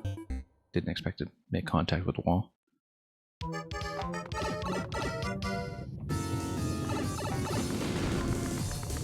Yeah, one too many bounces there. We just hesitated a bit into that. That was it. Bounce that. It's always so close. Beginning to see it, though, in terms of what the dodging pattern is. If you follow the arrows exactly, I think you do run into the spine, at least with the positioning that I have. And so we always have to back up out of that just a little bit. Oh, we got it! Bumped my head in a corner, but we still somehow managed. I was a little concerned there because I actually did bump my head in a corner right before the pipe as the thwomp was coming down, but then I did get that mushroom safely.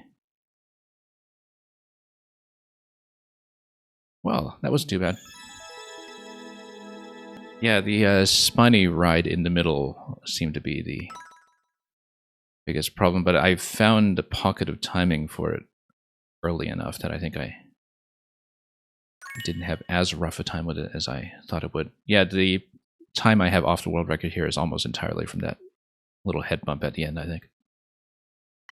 Not much flexibility otherwise. Wasn't really thinking about the clock at the end anyway, but I'm glad we had enough flexibility for that. Less spiny tingling fortress. I don't know how minor revision it is. This one, yeah, it was a 0.16. This one has 4 clears on it. This one's a 0.09. I mean, I guess some of that is just statistical noise. But then how is it less spiny tingling? I guess if you nerfed it and it just didn't really feel nerfed. Since I still have this one kind of warm in memory, if it's not too different, maybe we can just learn it. Oh, okay, coin trails. So it's actually just signifying, yeah, okay, so you have some clarity here. That required pink coin now. So hopefully the required pink coins don't throw us too far off position, but yeah, I can see why you explicitly showed off the intended path on the fall there, because I would assume I'm not the only player who tried to just go directly down the arc here, which you've also changed with these spikes, which now look a little bit different. You don't have the same blade that you can bonk your head on half the time.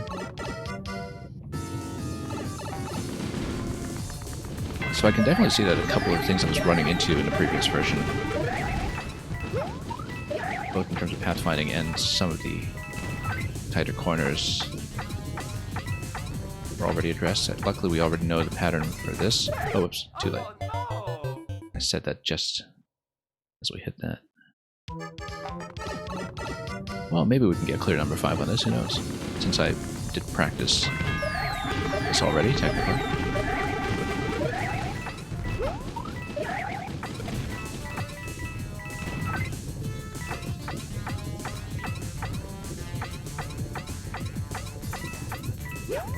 And then, oh, yeah, right over the arrow that time. The corners have visibly changed in some places, but I don't know how much more relaxed the hitboxes actually are. I guess the previous version depended a bit more on using blades rather than spike blocks as the method of spatial control. But right now, dodging the spiny projectile seems to be the main consideration, so... Yeah, the coin trail here on this drop is nice.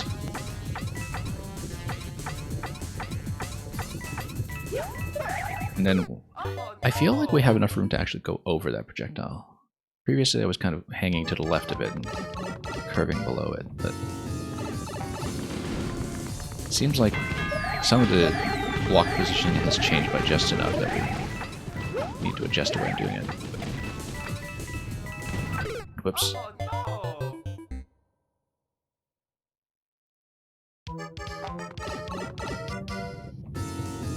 But yeah, I'm warmed up on this. Let's just try to knock it out. Almost certainly the last thing I'm doing today, though. 6. Over? No. Maybe I'm pulling back on it a little too much. I think I definitely have to make a decision there as to whether we are going to be... Whoops. Trying to go left or right when it comes to that spike projectile. We were previously going left, but that's with a slightly different timing, I think, than what we're seeing here.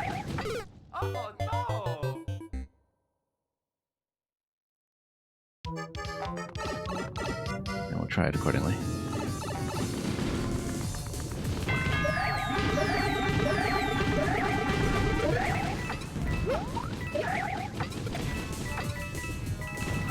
Okay.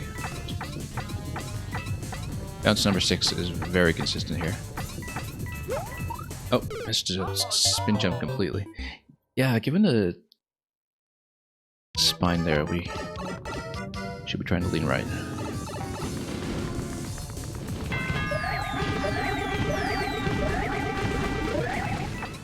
I'm reluctant to change too much about our existing method.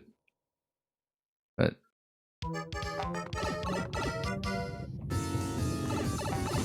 yeah, I may not be able to stay long enough to finish this version after all, actually, but we'll see, because I might be needed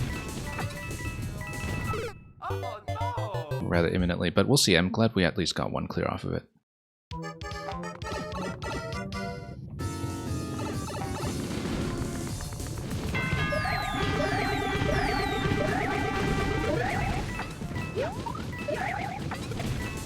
Okay, there we go.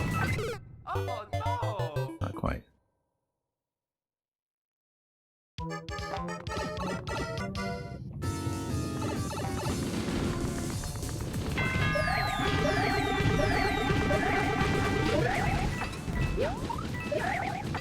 Okay, down we go.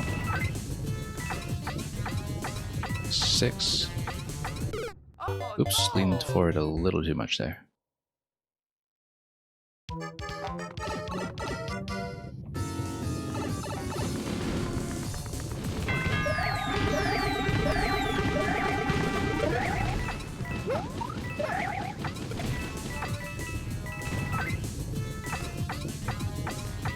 That's number 6. Hang right. Oh. Not quite.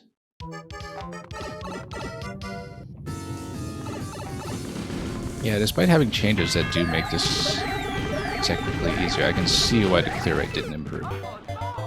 It is the same level, fundamentally. It's just a couple of edges sanded off, but still a lot of the same source of difficulty.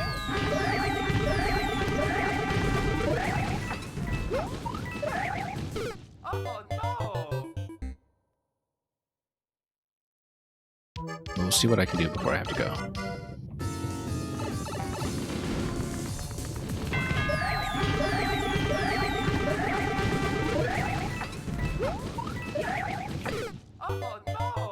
Starting to slip a little bit late on that bounce.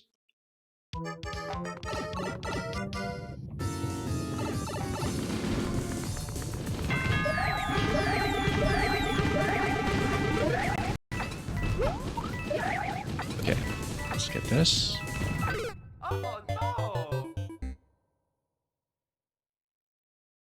Yeah, we were so well practiced in the previous version. I feel like I'm starting to slip a little bit on this. But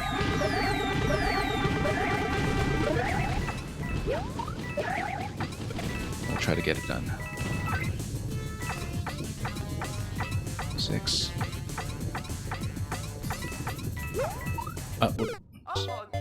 Yeah, I was trying to lean right that time. We just leaned right too quickly and missed a wall jump.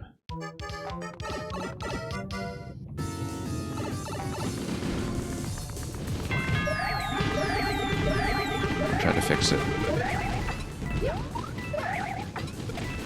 Dodging the projectile up top is the main consideration right now. Oh no, we need a spin jump off that anyway. Okay. Difficult to see.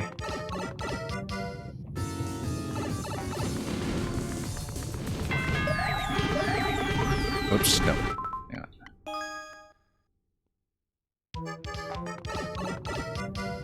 Let's try to reposition.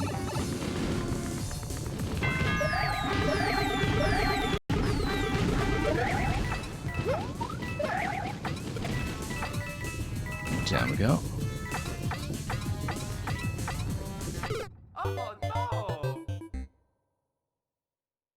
Still hanging a little far.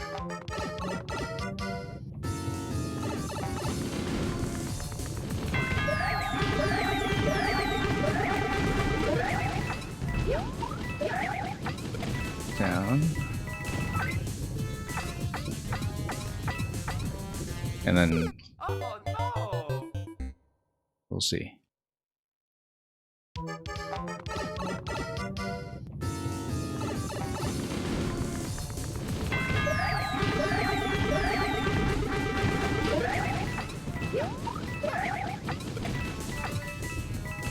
Okay.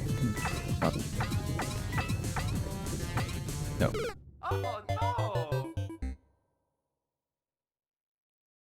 Yeah, just a slight variance. is really throwing me off in that spike.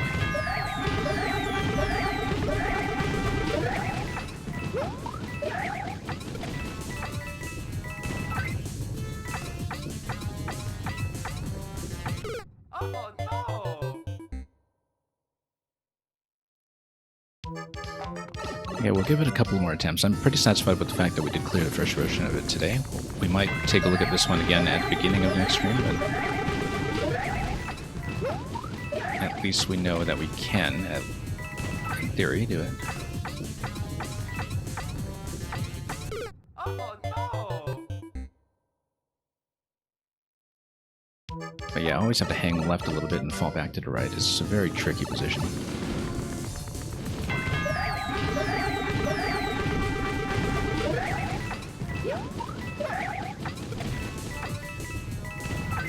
Oh no!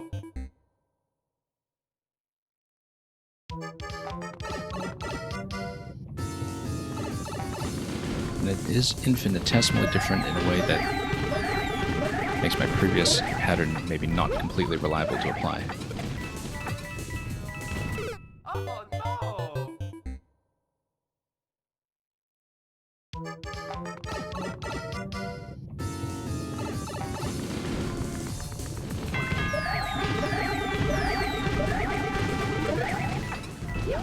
Okay, over and over.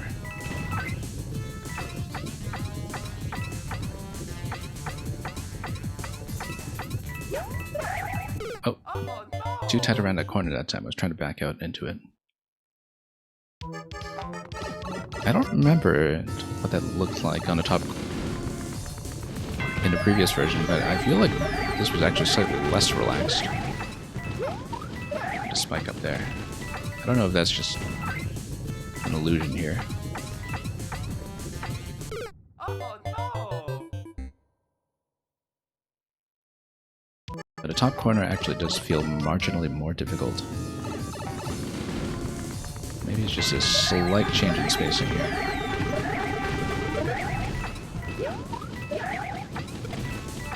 I'll try to get it.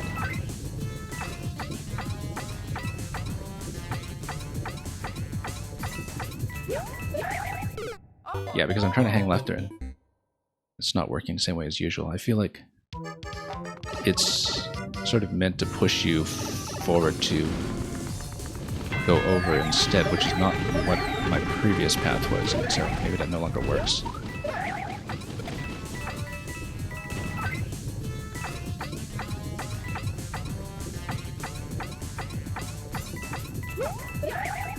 Yeah, can't quite go over either though. Just a very tight spacing.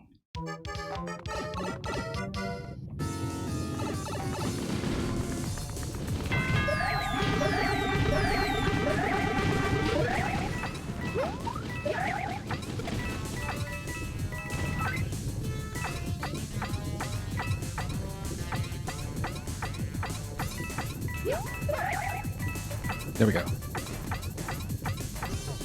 More spacious at the exit here, actually. Alright, let's make a run for it.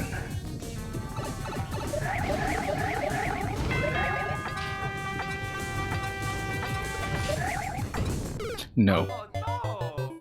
And we only have 2 coins at a point. Where was the third coin? If it's a 2 coin... If the second coin is at the pipe exit, where's the third coin? I don't see it.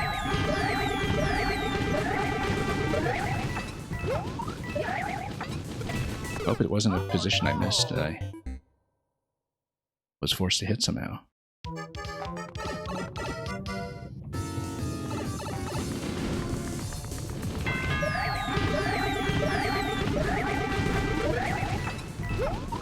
Yeah, because we radically need to rethink this path or something. Whoops. Oh no! We'll probably have to defer this. So close, too. Unless the third coin is just at exit for some reason.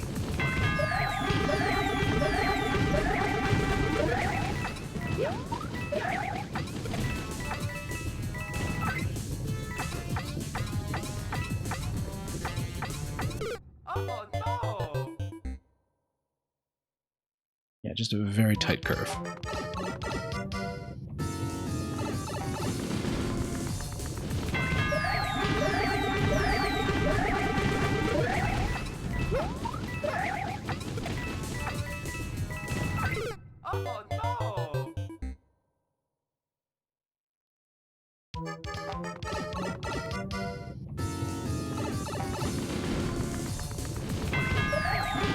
Okay, let's see if we can make it happen. At least we had one good attempt on the second part.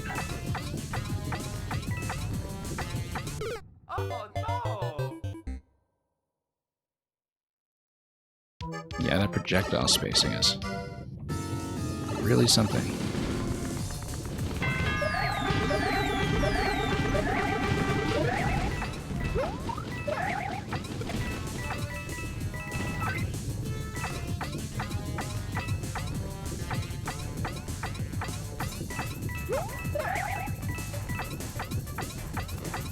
Okay, got it. 9 on the clock.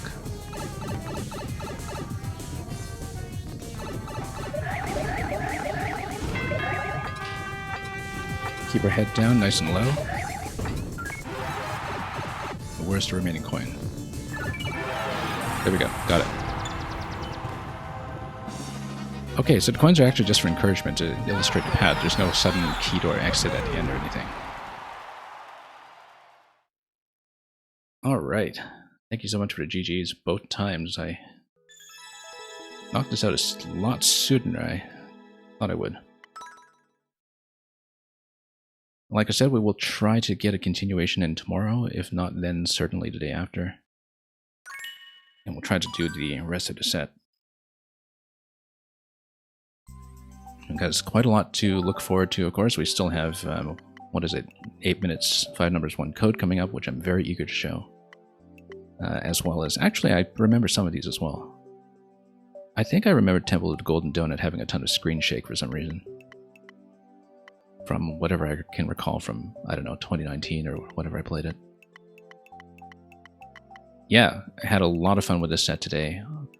Glad we had some additional context about the sort of contiguity of the world here early on in the more traditional style levels. And thank you once again for coming by and seeing the levels and hanging out in chat. We do keep the VODs long term if you want to see my original run through Boo's Plumbing Nightmare before you came in. Golden Donut was in Game Grumps, okay. Yeah, it seems like a couple of these levels really sort of got a lot of publicity. I was not really active in much of the Maker community, either on YouTube or Reddit or anywhere. Back when Maker 1 was most active, so it's interesting always to hear about this history when it comes to when makers or levels got attention. Anyway, I do need to take off rather urgently, so I am going to send you folks off somewhere else. We'll scan around to see if anybody's doing a 0% still. Sometimes at this hour, not really. But either way, we'll find an interesting destination, and thank you so much for joining me. Good night if you are taking off, and thanks for watching.